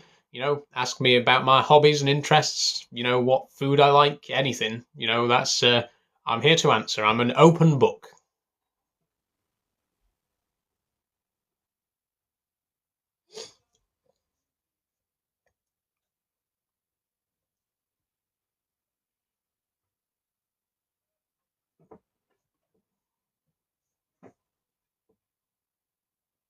Stefan asked, what food do I like? I mean, I suppose I did ask for that. I like pie is my favourite food. I like a nice chicken pie with mash and gravy. Lovely, a nice proper hearty meal. That's me. I'm a hearty meal kind of gal. All that kind of stuff. Pie, toad in the hole, full English breakfast. Oh yes, that's very much my kind of meal. Rose, what was the last song I had stuck in my head? Interesting question. I don't know. I'll have to think on that one for a minute. There's a couple of songs that I'm trying to learn on the piano at the minute, and obviously, whenever you play something, it inevitably gets stuck in your head. So there's a couple of songs there. At the minute, I'm trying to learn "Always a Woman" by Billy Joel, and also "Vienna," which is also by Billy Joel. I'm on a bit of a Billy Joel kick at the minute. So those two are very much stuck in my head because I'm learning to play them at the minute. But apart from that, I can't really think of anything else. Charlie, what is my favourite drink apart from Dr. Pepper? My favourite soft drink is Iron Brew. Love Iron Brew, especially the 1901 recipe. Love that. Dr. Pepper's pretty good as well, though. Charlotte says, I'm obsessed with Vienna. I love Vienna. It's a great song. I don't think it's my favourite Billy Joel song. I think I do prefer Always a Woman. But Vienna's a great song too. And obviously, if you watched my video where I did my reveal of the bridesmaid dress, I used Always a Woman as the music for that video. Absolutely love that song. I saw a video of you playing the piano, so beautiful. Thank you, Nabowska. I love playing the piano. I've been playing for quite a few years now. I wouldn't really call myself an expert by any means, but it's definitely something that I enjoy doing, and it's a lot of fun as well. It's one of those things where I think, you don't have to be perfect at it. You just have to be, kind of good, and as long as you're having fun with it, it doesn't really matter how good you are, right? Would I get my nails done for my nan's wedding? Possibly. I've never actually painted my nails before. It's just not something that I'm really that bothered about. I could have done it today to match the purple outfit, and I'm kind of regretting that I didn't. But I think possibly for my nan's wedding, yes. I think we're all gonna have our makeup and nails and stuff done professionally, as like part of the package. So potentially, yeah, I will have blue nails on my nan's wedding day. But yeah, in terms of painting them myself, it's just not something that I've really been bothered about. I do too much with my hands to really paint them. You know, I worry about the paint chipping and peeling and stuff like that because I do use my hands quite a lot. Yeah. What about wearing earrings? Earrings, again, I'm not particularly bothered about earrings. It's not that I don't think I'd look nice with earrings, and there are earrings out there that I think that would look quite nice on me. But it's just not something that I really want to commit to. You know what I mean? It's kind of a similar thing to like tattoos. I'm not against tattoos. There's just no tattoo in particular that I want, and there's nothing that I can really think of that I'd care enough about to have it tattooed on me. Which is why I'm just not really bothered about getting one. But it's it's not something I'm against, and I can sort of see myself with something. But it's just not something that I really plan on doing.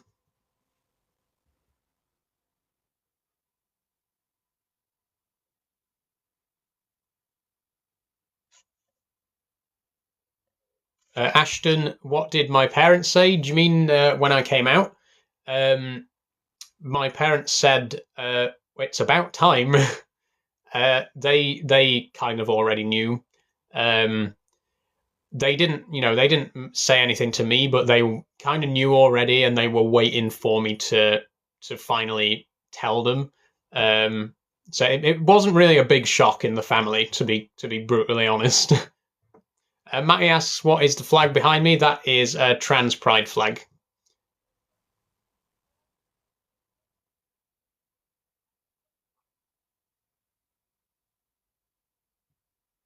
Cole Palmer in it says, surprised they're still your parents. Yeah, they are. My parents love and accept me. So it's very nice, actually, having parents that love you. I'm sure you don't share that experience, which is why you're leaving comments like that. But, it is quite nice having parents who love you.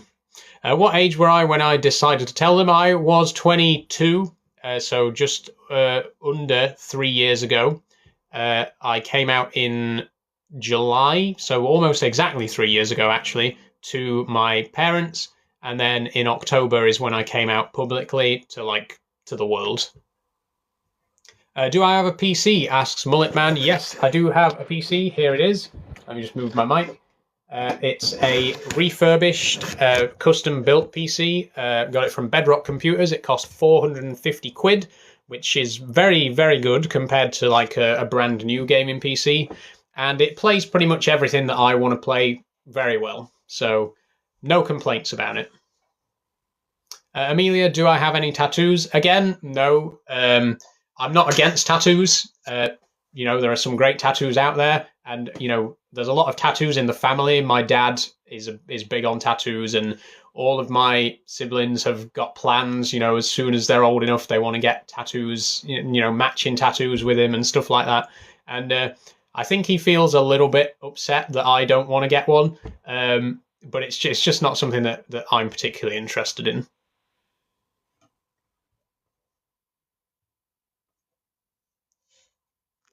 Why am I blue? This is not blue. This is purple, and I did it deliberately. It's not because I'm cold. It's not because I've got hypothermia or anything like that. It is purple lipstick. It's that color on purpose.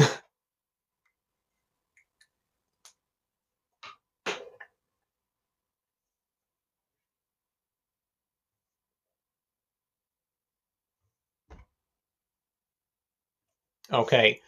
My phone battery is getting very low, so unless I can find somewhere to plug my phone in, I might have to end the stream shortly. Just give me 1 second.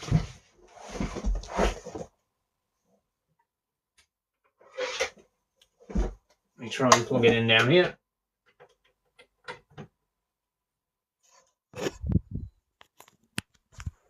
There we go. So I'm going to have to keep my camera at this angle because my phone's on charge right now. But hopefully we can still carry on with the stream.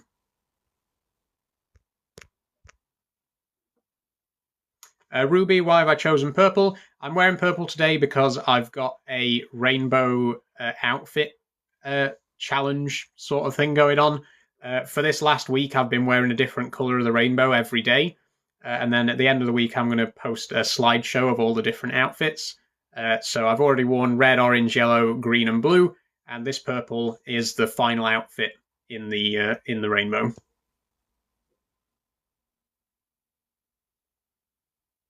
Purple suits you. Thank you very much. This is actually the only purple outfit that I own. I bought it especially for this. But I really love how the colour looks on me, and I'll definitely be buying more purple stuff in the future.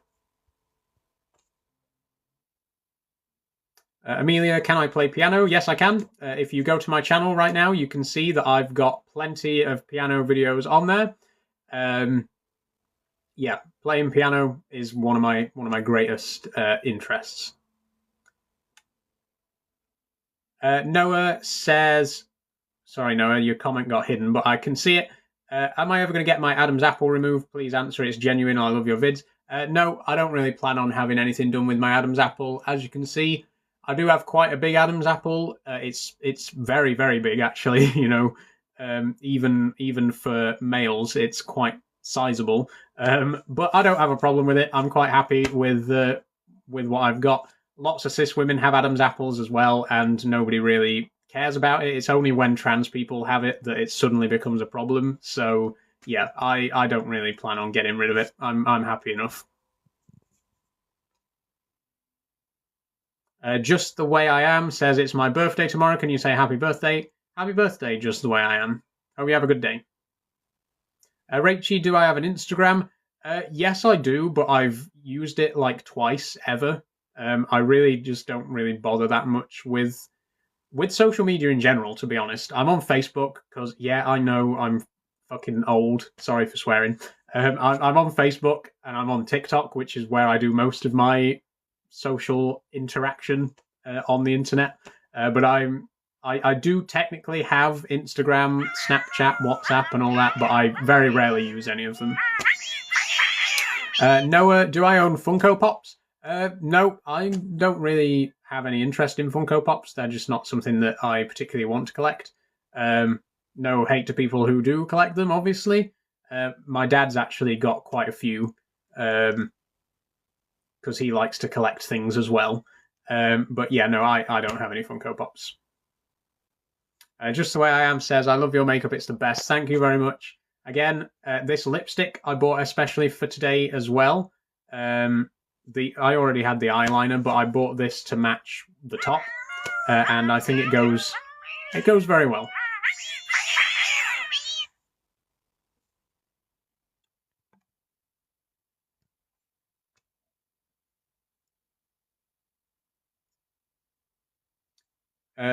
So what are your pronouns? My pronouns are she, her. Thank you for asking. I'm just wondering, can I put my phone inside my steering wheel? Yeah, there we go. I've seen your dad's comments on your TikTok videos. He seems very supportive. Yeah, he is, and he's very vocally supportive as well. You know, he's always coming along to my videos and popping off at some of the hate comments. So that's why it just makes me laugh so much when people are like, "Oh, I bet your dad's proud." Yeah, he really genuinely is. He defends me massively. He's like he is the biggest ally, to be quite honest. Maybe if I sit here. Ah, that's better. There we go.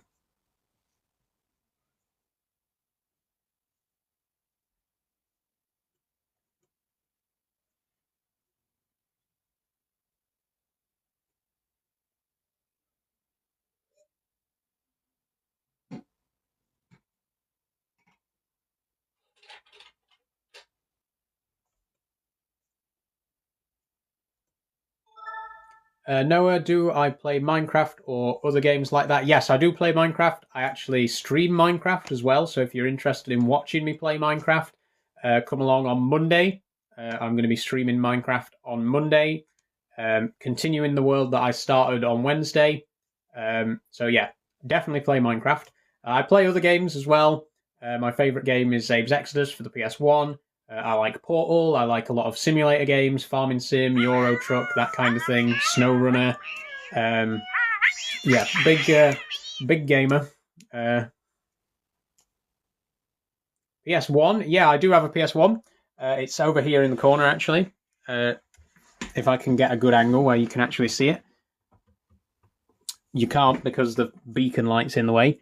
There's my PS1. And I actually set that up on a stream the other day. I don't know why you're laughing about it. It's a retro console. Have you never met anyone who had a retro console before? Like, retro consoles are so popular that they recently started bringing out mini retro consoles, right? They brought out a mini PS1 because the PS1 is still so popular today, right? Like, yes, I've got a PS1. No, I don't see that there's any problem with that.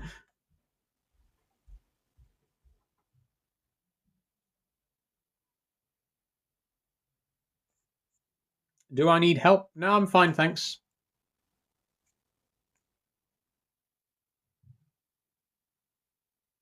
Joseph says I'm confused. What's confusing you, Joseph? Tell me.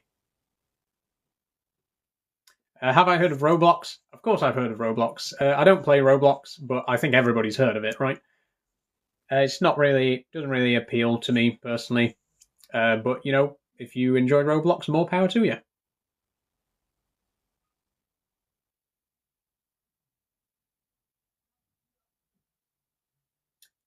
Iluke, hello, recently found out about your content and it's great to see how humble and open you are. Thank you for saying so. I do aim to be as transparent as I can because I think a lot of transphobia, you know, as soon as I say the word transphobia, everyone is going to instantly start commenting. Oh, but just hear me out for a second. A lot of transphobia comes from a place of not understanding. Like, you dislike me because you don't understand me. That's a fact. That is the sole reason that you dislike me, is that you do not understand who I am. And that's why I try to be as open and honest and transparent about who I am. I am very, you know, I'm very willing to talk about myself, about my journey, about how I came to be who I am, because I think that's the best way to deal with that, is to try and help people understand, to try and show people who I am and show people that I'm just a normal person and I just live a normal life. And hopefully in doing that, at least some people will see that and think, yeah, okay, I kind of get it and I understand it a little bit more now. Some people won't, obviously. You can see in the comments right now that a lot of people just have their fingers in their ears 24/7. But, you know, there will be people out there, hopefully, who will see this and be a little bit more understanding. And that's really what I'm trying to do. You've got blue lips. I got purple lips actually, because I am wearing purple lipstick. I don't know if you've ever heard of lipstick. So it's this thing that you put on your lips, and it changes the color of them. Yeah, it's a revolutionary new idea.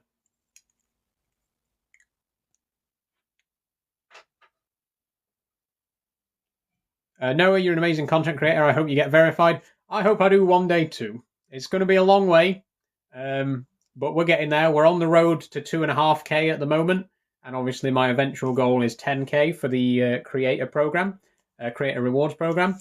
A long way to go yet, but it has only been a month and a half since I started making these trans-focused TikToks, and I've already gotten 2,500 followers in that time. So it is kind of all go. It's onwards and upwards. We are making excellent progress, and obviously, if you are enjoying this, please follow as well if you want to see more.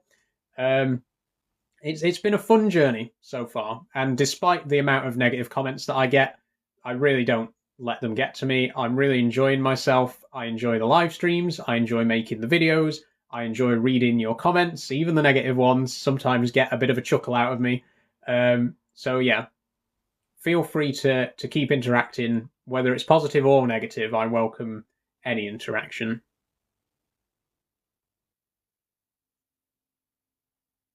Pesto Pasta Lover says, your voice is deeper than mine. I recommend testosterone.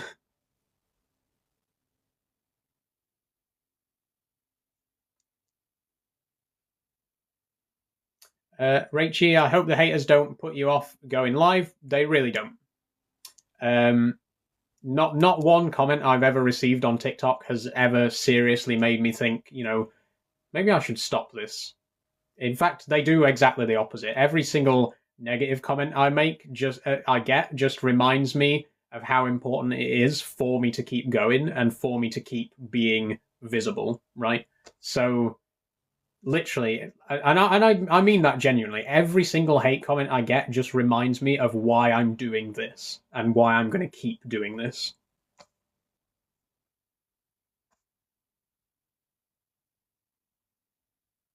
Oh, it looks like there's a bit of confusion in the comments about how my name's pronounced. It's pronounced Saul. I'll say that for the record, to rhyme with Paul. So if you were wondering how my name's pronounced, that's it. Saul, Saul. I love your makeup, says Vanessa. Thank you very much, Vanessa. I'm all matchy today. Pesto Pasta Lover says Better Call Saul. Yeah, that as in that Saul. Yeah, that's not where I got the name from, obviously, but if that helps you to remember how it's pronounced, then yes, that it is the same name. Ella Rose, what gender do you date? At the moment, I'm not really particularly interested in dating. It's not a priority for me, but I'm open to dating both men and women, and everything in between. I don't really have a preference, to be quite honest. It's more about who the person is, right? You know what I mean?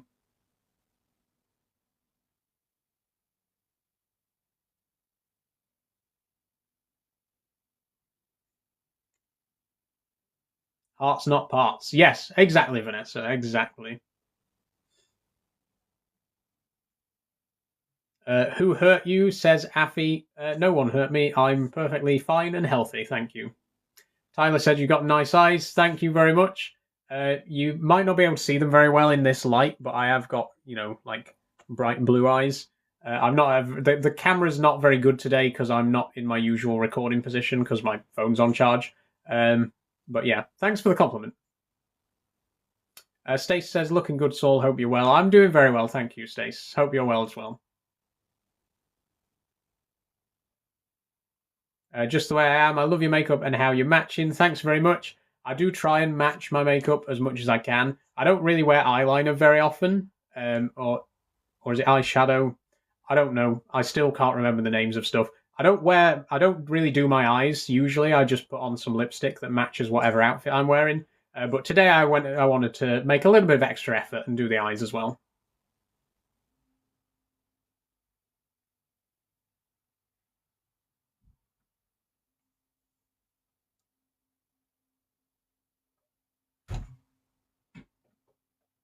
I've just realised you can see my my level crossing sign in the mirror there, and it's actually the right way round, so you can actually read it.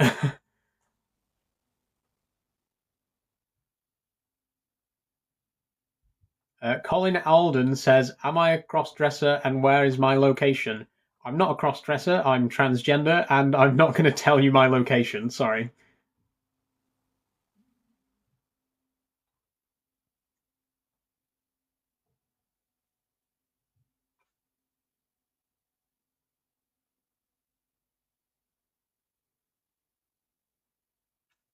Hi, how are you? Says Isla Dunlop. Hi, Isla. I'm doing well, thank you. How are you?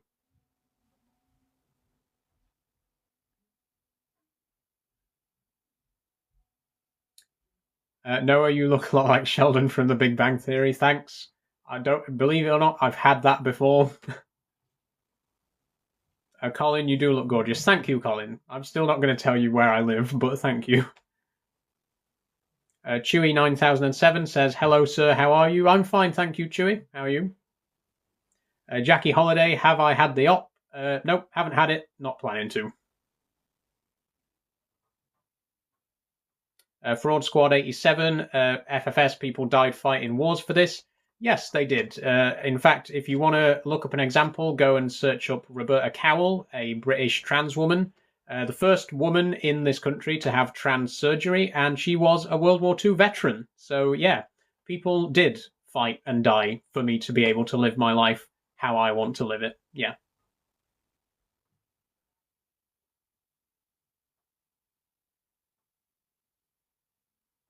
Am I ever going to go on female hormones like HRT? Yes, I am. Thank you for asking, Noah. That is very much something that I intend to do.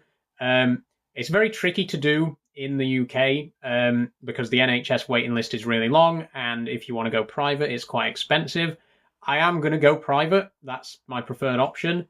But I need to be in a better financial place before I can do that. So I'm hoping within the next year or so, it's something that I'll be able to pursue.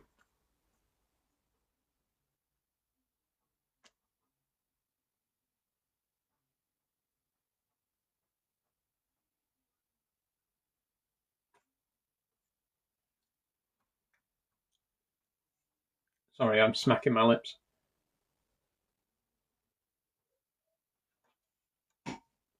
Tyler says, "How long have I got my hair for?" Do you mean how long have I been growing my hair? This has been growing for 3 years. So that's 3 years of growth there. What does HRT actually do to your body? So basically, the biggest change is obviously in the chest area. It also changes the shape of your face a little bit. Um, it can also actually change your body shape as well. A lot of people seem to think that it can't, but it can like physically change the size and shape of your hands and feet and stuff like that. Believe it or not, yes, that is possible. HRT can do that. It's not a guarantee, but it is something that can happen. It basically just makes your body a slightly more feminine shape, essentially, and that's kind of the goal. So yeah. It changes your voice, doesn't it? Does it decrease your height? Also, it can decrease your height. It can make you a bit shorter, which is crazy to think about. I'm already 5'6", so I dread to think how much shorter it could make me. But it doesn't change your voice though. Actually, so for trans women, your voice will not change on hormone therapy, but trans men, it will. That's just because of how your vocal cords work. Testosterone loosens them, which makes your voice deeper, but estrogen doesn't like tighten them back up again. So the only way to get a more feminine voice is through voice training.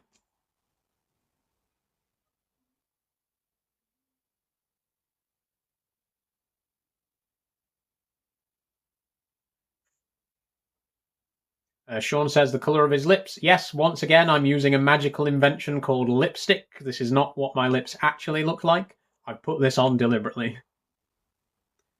Harvey, would you go through voice training? Yes, I do intend to do voice training.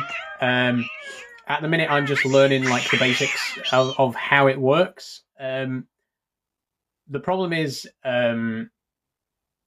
it's very easy to understand, but it's very hard to do. Right, like as much as you can tell someone, oh, you need to change the shape of your mouth in this way, you need to put your tongue here, and your throat needs to be open or whatever. You can understand how it works, but then being able to actually do it is very tricky, especially if you've never done any kind of voice work before. I've never like tried to change my voice in any way, so it's something that's very tricky to do, but I do intend to do it. Yeah. And yeah, I could maybe, get vocal surgery or stuff like that, but it's not something that I plan to do. The results that I want can be achieved just through voice training. And so, it'll take time and a lot of perseverance, but I can get a feminine voice without having any surgery. Why are my lips blue? My lips are purple because I'm wearing lipstick again. It's surprising how few people actually understand the concept of lipstick because so many people are asking me why my lips are blue. Like, it's lipstick. You know what lipstick is, right? Please tell me you know that lipstick is a thing that exists that people put on their lips to make them a different color.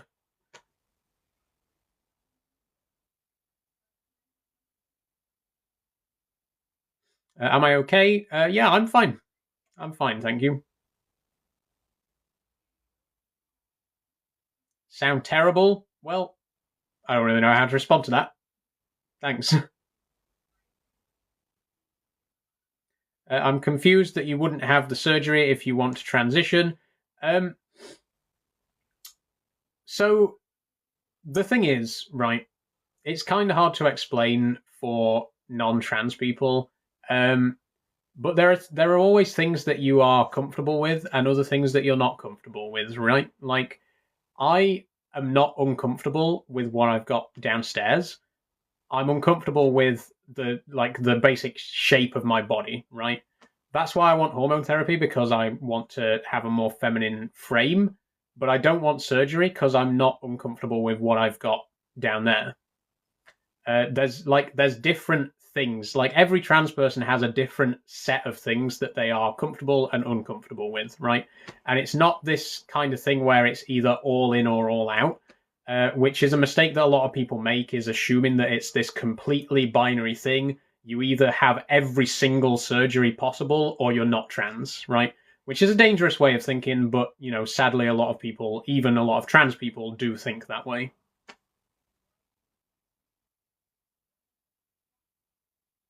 Andy, do I think that transgender people are suffering with mental health?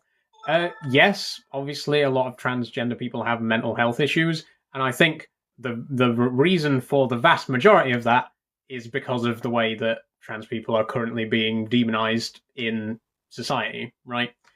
Um, Especially, look at the elections that are coming up in the UK next week.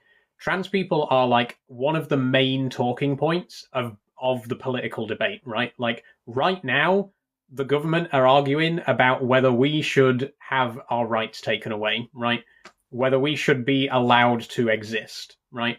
And again, people will inevitably come in the comments and say, "Oh, I'm fear mongering, I'm exaggerating, or whatever else." But let's put it bluntly, they are literally trying to decide whether or not I should be allowed to just go out in public as a trans person, right? That's what it's about. And the fact that that is something that is being debated means that, yeah, obviously trans people are going to have mental health issues because of it. Obviously, trans people are going to feel depressed when every single day people are talking about whether they should be alive or not, right? So, yeah, yes, to answer your question, lots of trans people have mental health problems. There is a perfectly valid and obvious reason for that.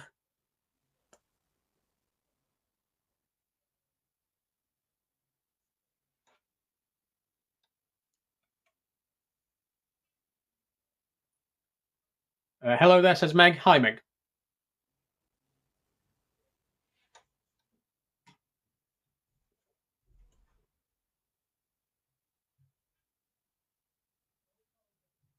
Your body, your choice, buddy, says Andy. Yeah, exactly. Thank you. Turkish says, of course, it likes Dr. Pepper. Literally, no matter what I drink, someone comments, of course you drink XYZ. When I drink Iron Brew, somebody comments, of course it drinks Iron Brew. When I'm drinking Red Bull, oh, of course it drinks Red Bull. When I'm drinking Coke, oh, of course it drinks Coke. Like, literally, I can't drink anything without someone saying, oh, of course you drink that. It's such a strange thing to comment. It's so out of pocket and meaningless. But thanks for saying it anyway.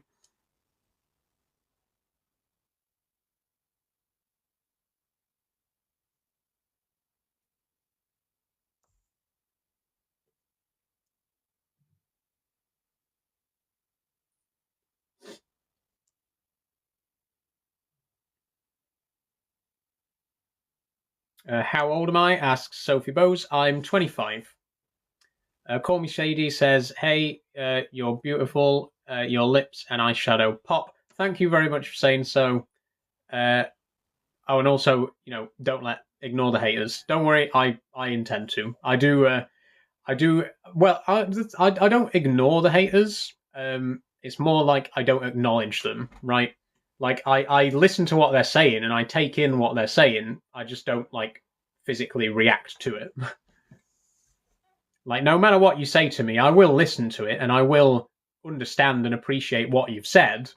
but I also won't respond to it if it's just some transphobic bullshit.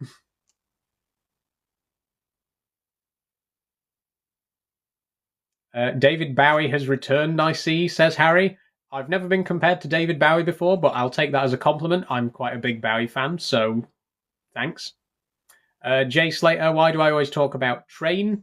I like trains. I'm a big fan of trains. You can see up there on that shelf, I've got some model trains. You can see in the mirror, I've got a level crossing sign hanging on my wall. I'm a big train enthusiast. Chloe asks, what are your pronouns? My pronouns are she and her. Thank you for asking.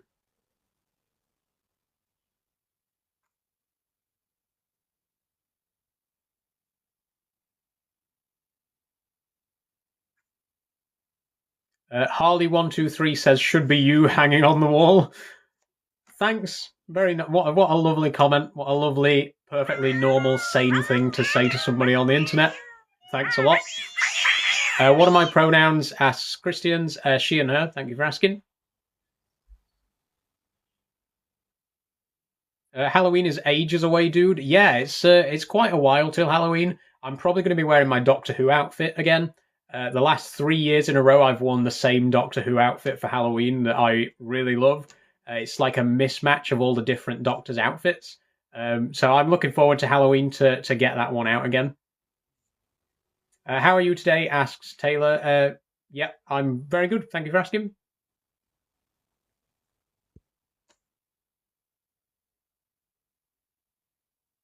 F5 Football says, what happened to you today? I ate a pizza and did a live stream, and the live stream's still going on. And that's pretty much what happened to me today.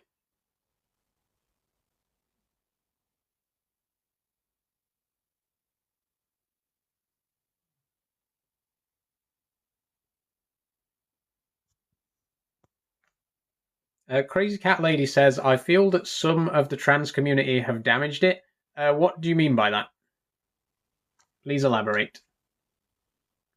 Tom Kent says, it makes me happy seeing people live the lives they want to. Thank you, Tom. Yep.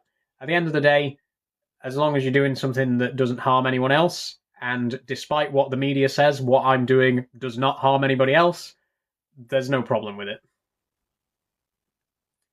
Here's an interesting question. Did I like Empire of Death?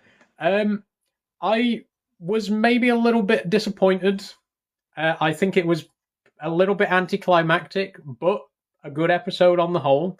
And I've enjoyed this series of Doctor Who. Ncuti Gatwa, absolutely love him. Love the relationship with Millie Gibson, the companion Ruby. Big fan of this series of Doctor Who.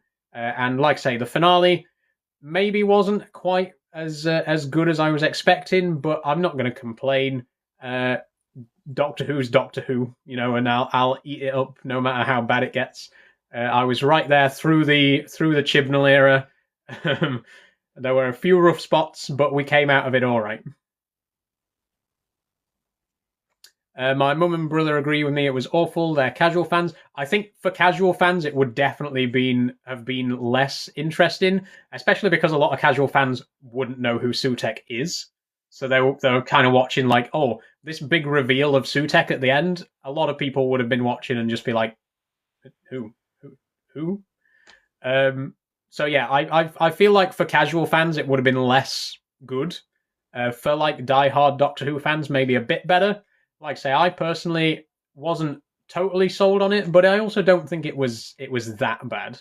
And I'm sure it will get dragged through the mud by a certain group of people who are, it was bad because it's woke now, and or there was a trans woman and she was on screen for 4 whole minutes, so it's woke and bad. Obviously we'll get that kind of those kind of people crawling out of the woodwork over the next few weeks. But all in all, like I say, the season I've enjoyed. It's had a few rough spots, but all in all, I've quite liked it. The finale could have been better. Didn't quite stick the landing there, Russell, but good effort. Okay, that's enough Doctor Who talk. Instead of educating people like you are, they call people who have serious concerns transphobic. Okay, Thanks for clarifying that, Crazy Cat Lady. Yes, I think there are certain trans people out there who immediately call people transphobic instead of trying to have a polite discussion. But I do just want to say, um, I can understand why, because again, so many, there's so much debate about us today. There's so many people who are trying to demonize us, to make us out to be these evil entities who are, these demons who are coming for your kids and whatever.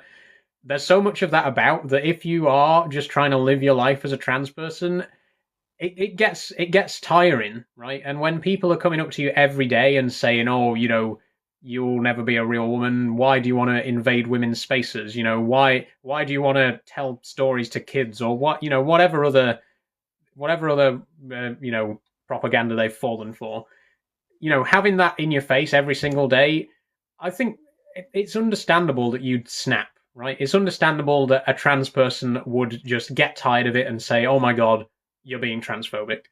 Um, it's not ideal, but again, I can see why people get pressured into doing that, right? If every single day you've got people telling you stuff like that, you're gonna snap. You're gonna start getting a bit angry with them and calling them transphobic. Of course you are.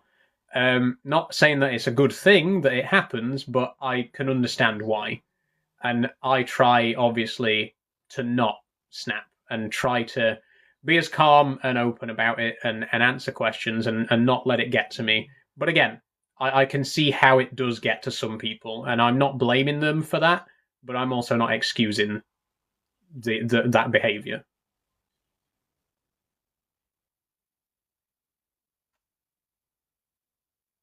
Nabowska says, "I think you're such an inspiration." Thank you, Nabowska. Henry Caddick, "This is not what the soldiers died for." Once again, I've already mentioned it twice in today's stream, but I'll say it one more time. The first trans woman to get surgery in the UK was Roberta Cowell, a World War II veteran. The first trans woman in the United States to get trans surgery was Christine Jorgensen, a World War II veteran. So yes, people did fight for me to be able to do this. Clear POV says, "I like your blueberry lips." Thank you. It's actually purple. It does look a little bit more blue in this lighting, but it is actually purple. But thanks for the compliment anyway. I just need to know if the level crossing sign is real or not. Oh my god, the level crossing sign is real. My phone's very low on battery, but I will briefly unplug it to go and show you my level crossing sign. There it is. It's a real reflective level crossing sign. You can see, if I zoom in, you can see that it's got the reflective material on it. It is the real deal.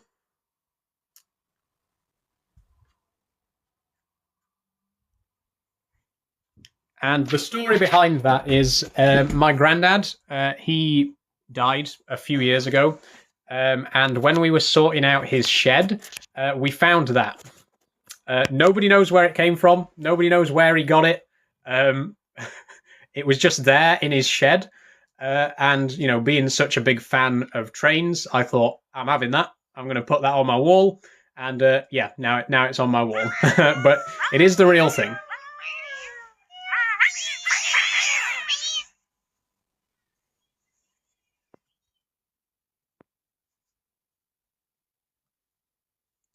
That's going straight in my basket. Yes, indeed. That was very much my reaction when I found it.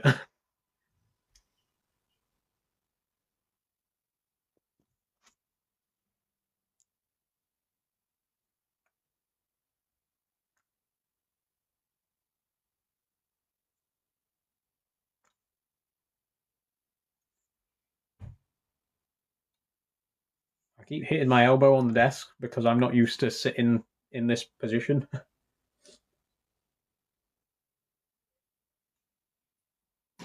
I don't normally have my phone on charge while I'm streaming, which is why I'm at a different camera angle than I normally am today, and it's a little bit disorienting, to be honest. I sometimes forget where things are because I'm just always used to being sat like over here with my chair facing that way. Bye, says Namaste. Bye-bye. Thanks for joining.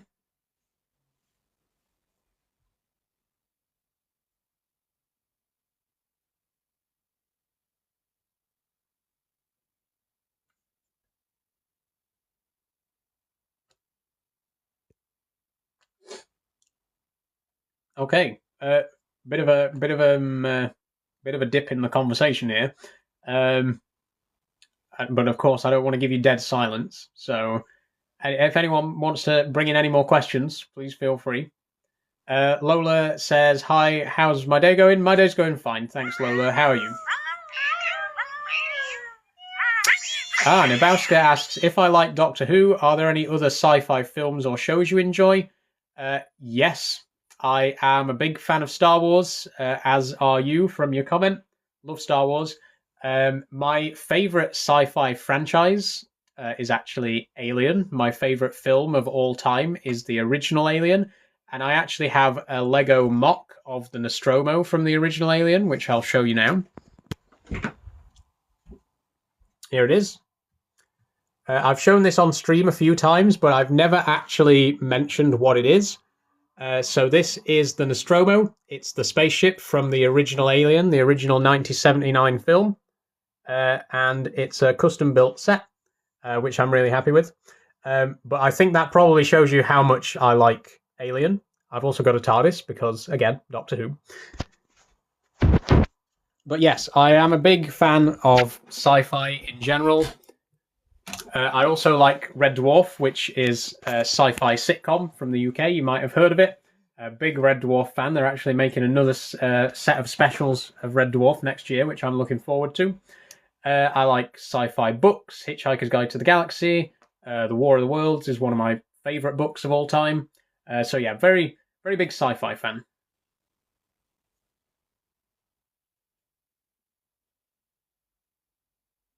Speaking of Doctor Who, I take it you heard about David Tennant. Yes, I did hear about David Tennant telling Kemi Badenoch to shut up. And bravo is all I can say. Massive respect to David Tennant. Without doubt, the single biggest ally of the queer community in the world today.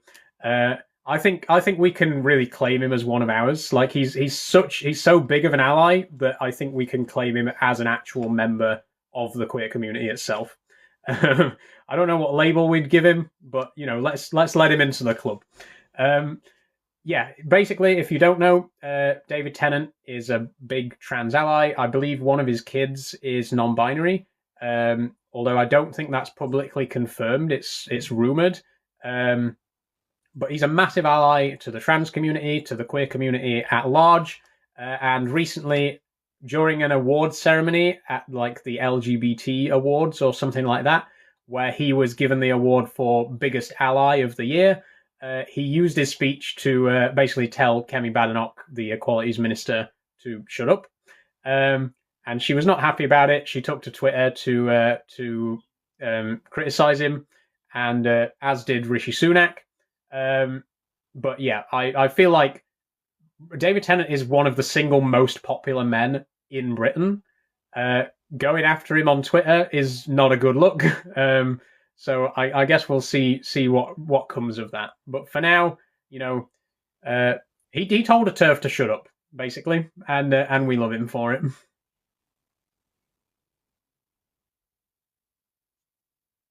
She tried to cancel David Tennant as if that's possible. Yeah, the man is uncancelable because he is literally just the nicest person, probably the nicest person living today. Like, without exaggeration, he's just such a nice person, right? And I feel like nice is not a compliment that's given often enough. Usually when people say nice, they mean like he's okay, but like I mean it in the best possible way. He is just the definition of the word nice.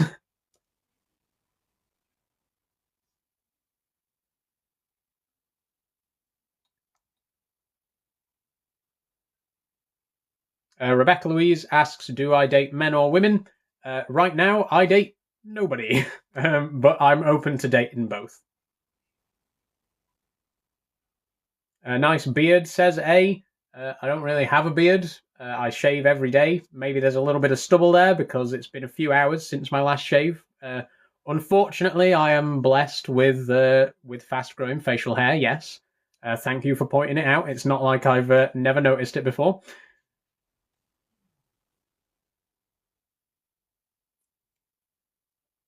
Love the blue, says Laurie. Thank you very much. Again, it is actually purple, but it looks a bit more blue on camera, especially from this camera angle. Hopefully, in the slideshow on Sunday, you'll see that it is actually purple because it's part of my Pride rainbow that I've been doing this week. I've been wearing a different color every day of the week, and on Sunday, I'm going to post the results as a slideshow.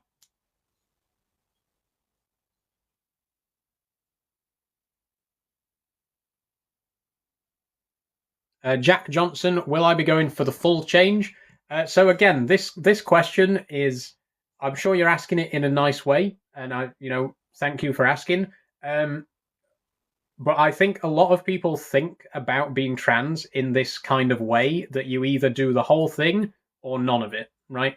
And it doesn't really work like that. Like every trans person will have different things that they are comfortable with and uncomfortable with, right? So, like, for example, me, I'm uncomfortable with my chest area, which is why I want HRT to increase the size there. But I'm not uncomfortable with what's going on downstairs, which is why I don't want to have any surgery. So depending on which trans person you talk to, different people will have different things that they want and don't want, right? And for me personally, I don't want that. I'm happy with just getting HRT, right? So your transition is finished when you say it's finished, right? At the end of the day, the only person who can decide whether you've fully transitioned is the trans person themselves, right? You do as much or as little as you personally need to do. And for me, that involves hormones. Once I've had hormones, that is really all that I feel that I need. But again, it depends on who you ask. Different people will have different goals in their transition. Thank you for asking. Janie asks, what are my hobbies? I've got a lot of hobbies. Today we did some Geocraper. You can't really see it very well from over here, but it's over there in the corner.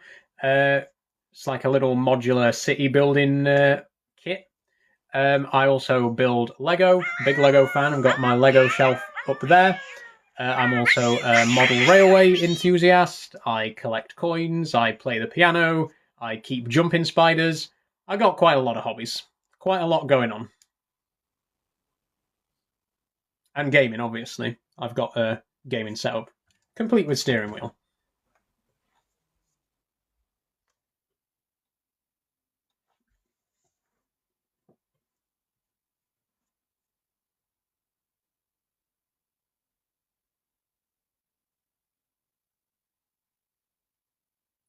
Dan says, I know your mods are protective over you, but they need to chill. I got muted when I was complimenting. I'm sorry that happened, Dan. Obviously, I can't control what the mods do, but if I will say this, be a little bit more lenient. It can be hard to tell sometimes when you ask a question. It can be hard to tell if it's a genuine question or if you're, saying it in a negative way. So if you did get a comment muted, I'm sorry that happened. Again, mods are just people. Sometimes they can make mistakes. Sometimes they'll mute someone who shouldn't have been muted, and I can only apologize for that.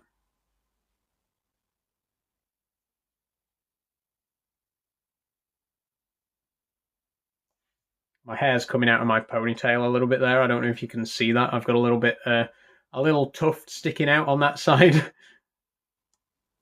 Mr. Dark House said, "You're so wrong." About what? Have I changed my name? Yes, I have changed my name. I've changed my middle names. My previous middle names were James and Bernard. My new middle names are Rose and Ruby. I haven't changed my first name because I'm quite comfortable with the name that I was given at birth. So my first name is still Saul, but yeah, I have changed my middle names.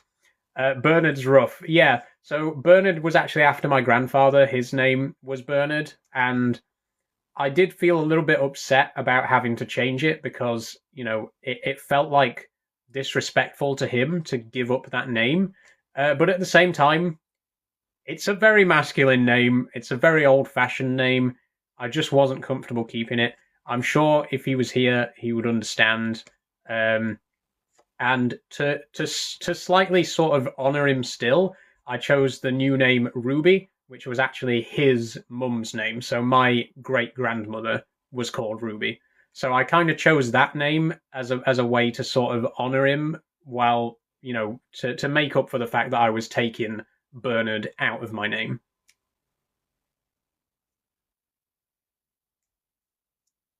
I like your makeup, says I'll do your prods. Thank you very much. Emma wants to know, what are you wearing? She might buy one. This is from Cider. I can't remember the exact name of the top, but I bought this from Cider along with the bridesmaid dress that I bought for my nan's wedding a couple of weeks ago. So if you wanna get one like it, just look around on Cider. Great place for this kind of style. Not that I really tend to buy brand new clothes all that much. I quite like to look around charity shops and stuff like that. But since I was buying the bridesmaid dress, I thought I'd splash out a little bit and get myself something as well. And yeah, I got this. Is my grandma proud of my transition? Yeah, she is. So I don't call her grandma, I call her Nan, because she doesn't like being called grandma. She thinks it makes her sound old. But yeah, my nan's very proud of me. My nan actually asked me to be a bridesmaid at her wedding, which is going to be next month. She's marrying her partner of 35 years, which is absolutely incredible. And yeah, she asked me to be one of her bridesmaids, along with my two sisters and my stepmom. So yeah, she's been very supportive.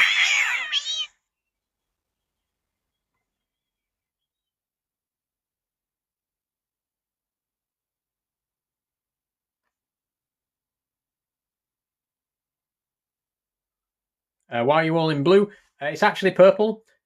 So what I'm doing at the moment is, this week I've been doing a rainbow of outfits. So I've worn a red outfit, orange, yellow, green, and blue, and today I'm wearing purple. And then at the end of the week, on the last day of Pride Month, I'm going to do a slideshow showing all the different outfits in the rainbow. It does look quite blue in this lighting, but yeah, it is actually purple, trust me.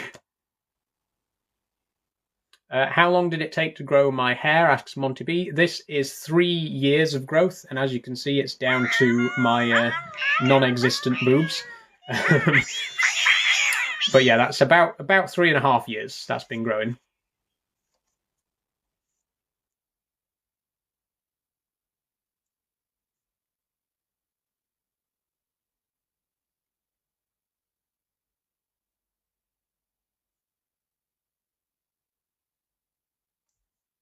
The colour really goes with my complexion. Thank you, Claudine. Azrael's 2023, nice to meet you. Thank you very much.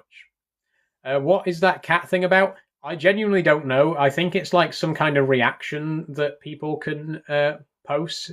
I don't know how to turn it off. I don't know how I turned it on. So I really genuinely don't know what it is or how to get rid of it. If anyone does know, let me know. But as far as I'm aware, it's just some kind of like reaction thing that anyone can make pop up.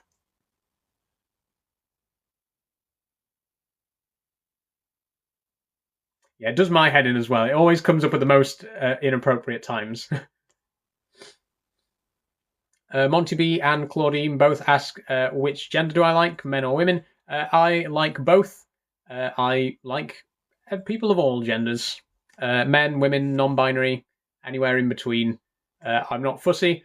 I'm more into what kind of person someone is rather than how they look. Doesn't the cat thing happen every time you put your thumb up to the camera? Let's. Oh, it does. Hold on a minute. We've had a breakthrough here. Cameron, thank you very much. Let me try that again. Oh my god. It actually does. We've solved the mystery. It's every time I put my thumb up. Okay, I'm going to stop putting my thumb up then. Wow.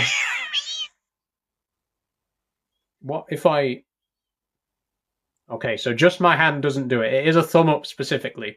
We figured it out. Thank you very much. Thanks, Cameron, for helping me figure that out. Try putting thumb down. I'll try a thumbs down. We'll see what happens. It doesn't work with a thumbs down. But it's definitely caused by the thumbs up. Okay, so there's one mystery solved. Hayes asks, what colour am I wearing tomorrow? I'm quite interested. I'm not actually doing one tomorrow. This is the last colour in the rainbow. I've already done red, orange, yellow, green, and blue. I am not recording any videos tomorrow because I've already recorded tomorrow's video in advance.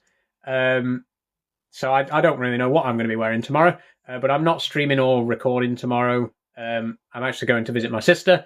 So I'll probably be wearing something a lot more casual than this and with a lot less makeup on. What's my name? Asks Gillian Caesar. My name is Saul. Thank you for asking. In and Out asks men's clothes. No, I don't wear men's clothes. I wear feminine clothes all the time. Some outfits are more feminine than others. Obviously, this one is quite, frilly and flowery and bowy. But I don't actually own any men's clothes. I got rid of all of them when I came out. So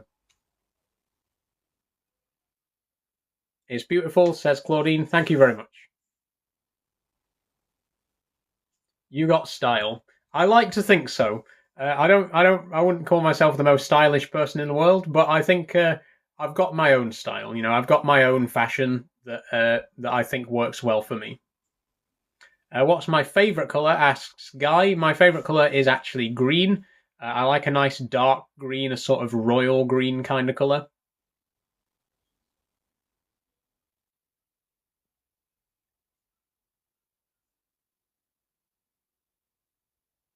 Nathan King says check his hard drive. You can check my hard drive, but it's just full of TikTok videos. Actually, I use my hard drive for all my video editing, so that's literally just full of TikToks. Jack D, why am I stealing road signs once again? I didn't steal that road sign. My granddad maybe did.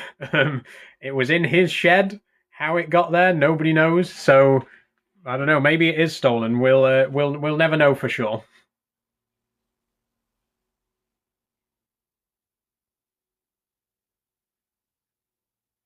Where did I get the chicken fillets? If you mean these are padding. They're not real. One day they will be once I'm on hormone therapy. But at the minute, that's all padding under there. Alan, who am I voting for? I'm not going to tell you who I'm voting for. I will say it probably won't be the party in your profile picture. Sorry. Do I have a mirror in my house? If so, have a look in it. There's literally a mirror right there. Yes, I do have a mirror. I look in it every day, and I'm very happy with what I see. Alan says, thought so, Labour. Nope, I won't be voting for them either. I mean, if you want to keep asking me, if you want to keep throwing out suggestions, you might be able to narrow it down a bit. But no, I'm not going to vote for any party who wants to get rid of my right to exist. So I won't be going for Labour.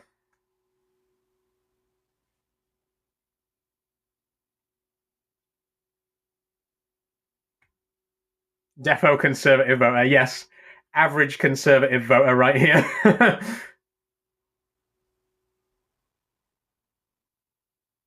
Vote reform, says Sam. Yeah, please do. If you want to vote reform and split the Tory vote, then you go ahead and do that.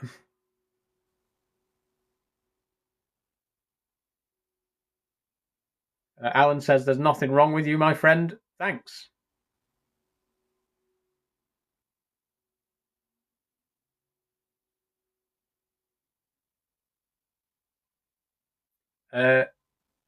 Alan, someone said, Alan, you're wrong. Okay. Why is everything so blue, says Guy. My room is quite blue. My wall's blue. My gaming chair's blue. But the outfit is actually purple. You might not be able to tell. It looks quite blue in this lighting, but it is actually a purple outfit that I'm wearing right now. And look at that. We've actually been speaking so much about the election that it now says at the bottom of the screen, get info on the UK general election. So I guess we accidentally made it political. Sorry, I didn't intend for that to happen, but here we are. You know, my mere existence is a political debate these days, so I suppose it was inevitable that it was going to happen.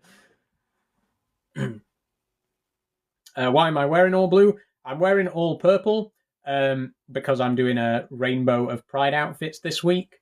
Danny Chong says every male likes blue. Pretty stupid thing to say. Different people can like different colors. There's no such thing as a male color or a female color. And you know, I know plenty of women who like the color blue.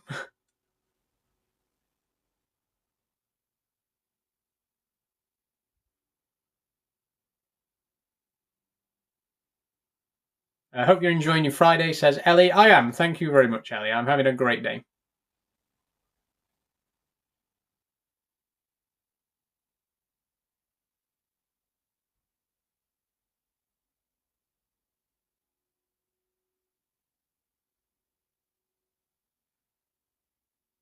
L fave color, says Guy.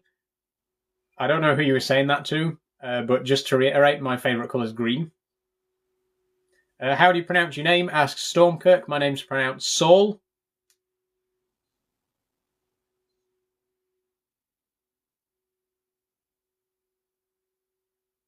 The guy who likes hot pink. What's wrong with pink? I like pink. Pink's a fine colour, and there's plenty of men who like pink as well.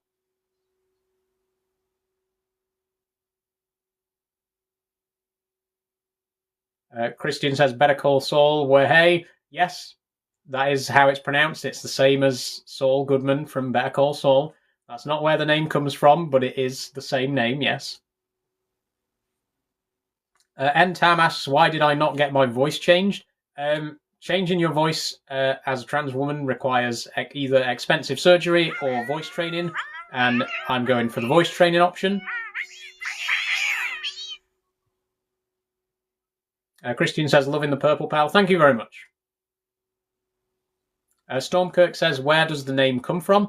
So my dad is actually a big Guns N' Roses fan, and the lead guitarist of Guns N' Roses is Saul Hudson, better known as Slash. That's where my name comes from. He called me Saul in honor of Slash. And actually, two of my other siblings have Guns N' Roses related names as well. So it's very much a family thing. But yeah, so I'm named after Slash, the lead guitarist of Guns N' Roses, one of the most successful and most respected guitarists of all time. I don't play the guitar myself, but it's a cool name that comes from a cool person. So I was happy to keep it when I came out. Crimson Shadow X, your parents support? Yes, they do. My parents are both very vocal supporters of me. In fact, my dad is a very vocal supporter of me here on TikTok. He comments on a lot of my videos. He's quite a militant defender of his daughter, which is nice. Any siblings called Axel? Nope, I don't have any siblings called Axel, but I do have one sibling who's named after Axel. I won't tell you her name because I kind of don't want to dox her unnecessarily. But she's named after Axl Rose, but her name's not actually Axel. It's inspired by it. That's all I'll say.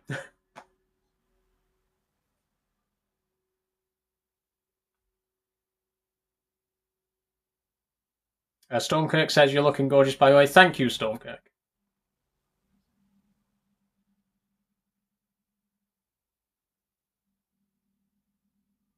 Finn says, hi, I'm back. Hi, Finn. Don't know where you went, but welcome back. Please stop trying to guess my sister's name. Peter says, love the blue. Thank you, Peter. It's actually purple. It looks quite blue on the stream, but in real life, it's quite a vibrant purple.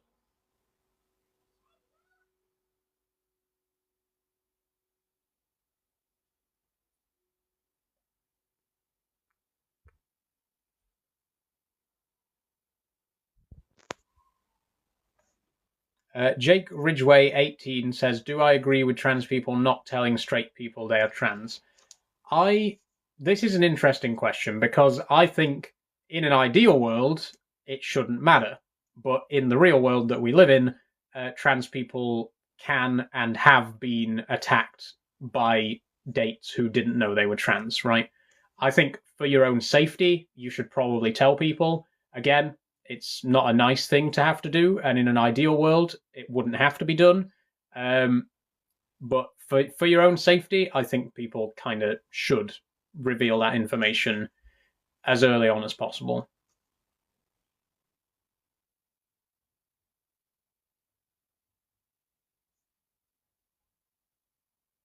The real Beeble says, "Why should it matter? Why shouldn't it matter though? What if I get jump scared by an 8-inch Wonka?" I think if that person hasn't had any surgery downstairs, then it should definitely be something that they tell you. But if they have, then I genuinely don't see any reason why you would need to know. And obviously, it's the kind of thing that if you were actually in a genuine loving relationship with someone, of course you'd tell them. But when you go on a date with someone for the first time, you don't know if that's going to blossom into a relationship, right? You don't know if that's going to result in a long-term romantic connection. So why would something so personal and so intimate be told up front like that to someone you've literally just met? Which is why I think, again, in an ideal world, it shouldn't be a problem. It shouldn't be something that even has to be mentioned until you're closer to that person. Adam says some people want biological kids. Again, if you want biological kids, that's perfectly valid. But at the same time, there are plenty of cis women who are unable to get kids, right? And when you go on a date with a woman, the first thing you say to her isn't, "Hello, can you get kids? Are you fertile? Do you have the ability to have children? Are you capable of giving birth to children?" You don't ask someone that on a first date, right? So yeah, even if you do want bio kids, it's just not something that is really necessary to ask on a first date. And if you went up to a cis woman on your first date and asked her, "Are you fertile?" That's a very strange thing to say, right? So why is it okay and like so acceptable for that to apply to trans women, right? That's my way of thinking about it. Again, if you do want kids, then at some point it's something that you're going to have to know, right? But when you sit down with someone on a first date, whether you want kids or not is kind of irrelevant because it's a first date, right? It's just getting a first impression of who the person is. So it's not something that needs to be discussed straight away. And I think anyone who discusses kids on a first date is probably going to scare the other person off.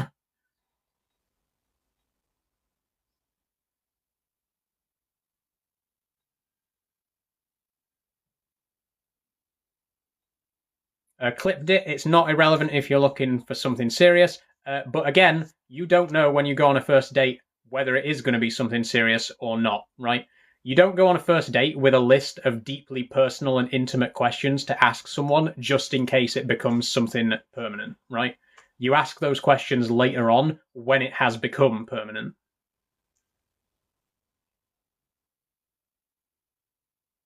Okay, we're getting quite a lot of comments about this now. I don't want to get bogged down in this discussion, so I will say one more time and then I will not answer any more questions on the topic. I do not believe in an ideal world you should have to tell somebody that you're trans on a first date. I do believe that in the real world, yes, you actually do have to tell them for your own safety. That's all I'm going to say on the matter. Any more questions about trans women and dates, I'm not going to answer. So, sorry. Sounds like a Dwight Schrute tick list. Are you fertile? Yeah, exactly. That's the last thing I'll say on the matter. That's a very creepy thing to say to someone on a first date. End of that discussion.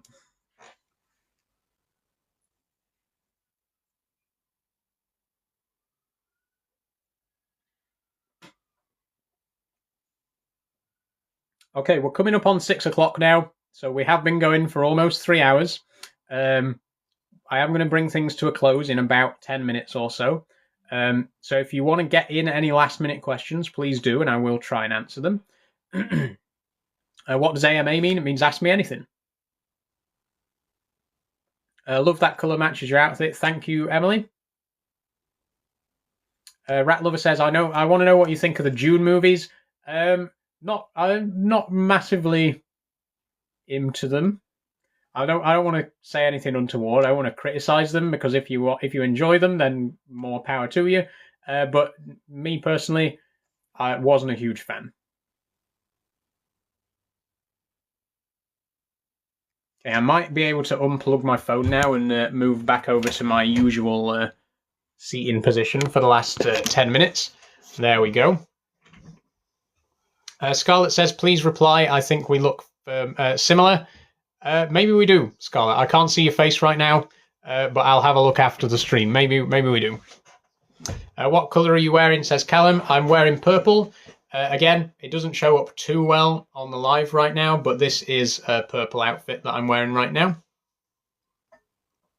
James, how did I find the Doctor Who finale? I enjoyed it. I was somewhat disappointed. It was a little bit anticlimactic, but I didn't hate it. Obviously, it's getting quite a lot of negative attention at the minute, and some of that is deserved. But I don't think it ruined the whole series for me or anything like that. The series itself has been very fun. I just think maybe they didn't quite stick the landing, but it wasn't awful.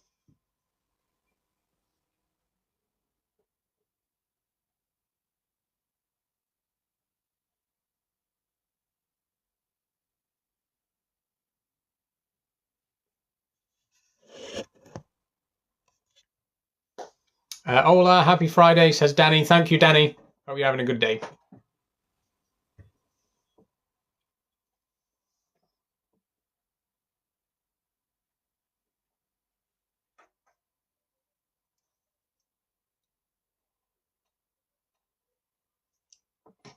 So, like I say, we've only got about 5 minutes left till I'm going to end the stream. So I think I'll probably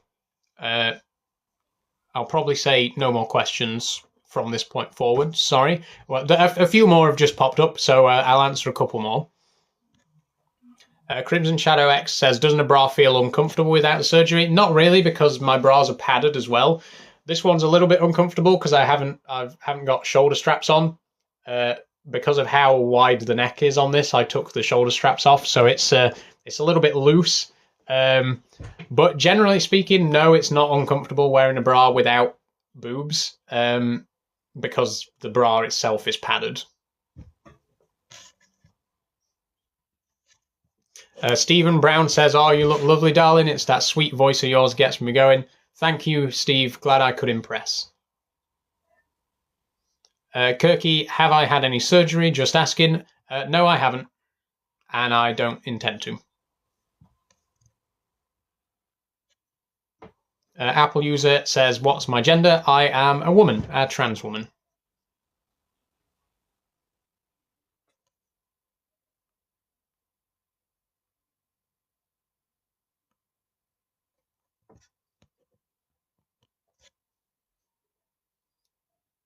Can I ask why you've chosen not to have surgery? I have decided that I do not want surgery because I have no discomfort about what I have downstairs. Again, every trans person has different feelings about different parts of their body. Some parts of the body you dislike and want to change, other parts you're comfortable with keeping. And for me personally, I'm comfortable with keeping what I have down there. The only things that I really want to change is what's up here. Liam says it's so when it's not trendy, they can go back to being like everyone else again. No, because I intend to take hormones, which are also irreversible after a certain point. Or like the longer that you're on them, the longer it takes to reverse when you come off them. And some of the changes from those are also permanent.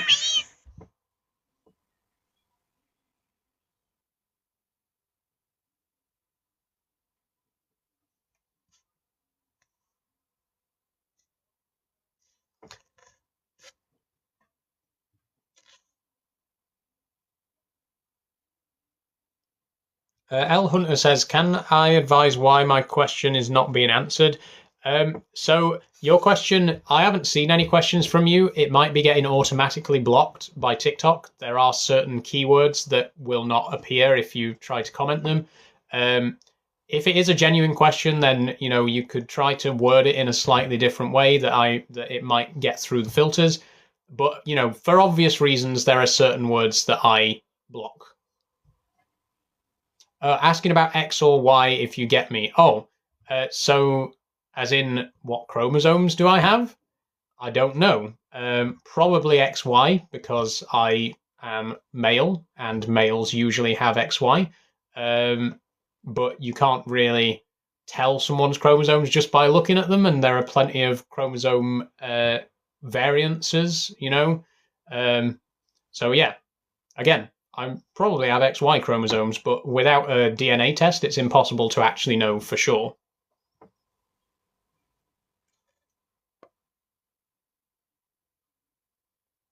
Oh, does it change after transition? No. So hormone therapy doesn't change your chromosomes, and it doesn't really need to be honest. It might be possible one day, but I don't really think that it's something that people would want or need to have, because chromosomes are not really the deciding factor. Chromosomes are just one small part of your of your body and your makeup. And yeah, you can have boobs and the downstairs stuff and all this other you can have all of those feminine traits and still have XY chromosomes. That's possible because everything, every single little body part, every single part of your anatomy, every single part of your biology can vary. It's never, all one thing or all the other thing. It's not like a clear dividing line where everyone is either one side or the other. There's always going to be blurring in between. And I feel that, chromosomes are just one example of that. Like, I don't know why you'd want or need to change your chromosomes when you can change everything else and your chromosomes can stay the same.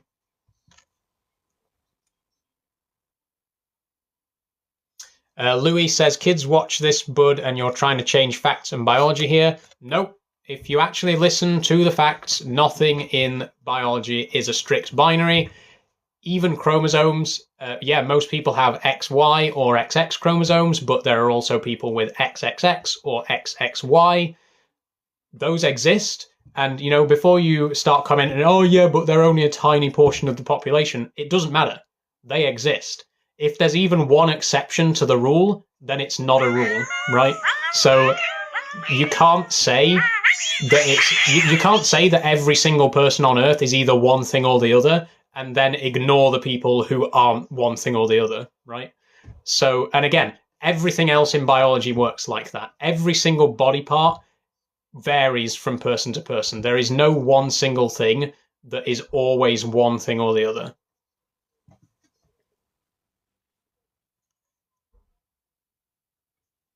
You don't produce female gametes, buddy. Hope this helps. Lots of females also don't produce those gametes. So, Bilal says, you're stunning, soul. Thank you very much, Bilal.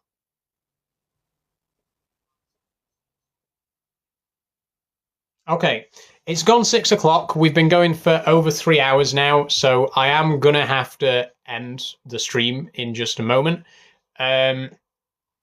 Thank you all for coming along, and thank you for asking your questions. I'm sorry that I can't answer any more. And I think we've reached that point in the stream now anyway, where the genuine questions are starting to disappear. You always get to a point in the stream where the genuine questions are over and it's just all now full of trolls. And it looks like we're starting to reach that point. So I'm going to bring things to a close. Thank you all for asking your questions. If I said anything you disagree with, tough. If I said anything that you think is wrong, again, maybe it was, maybe it wasn't.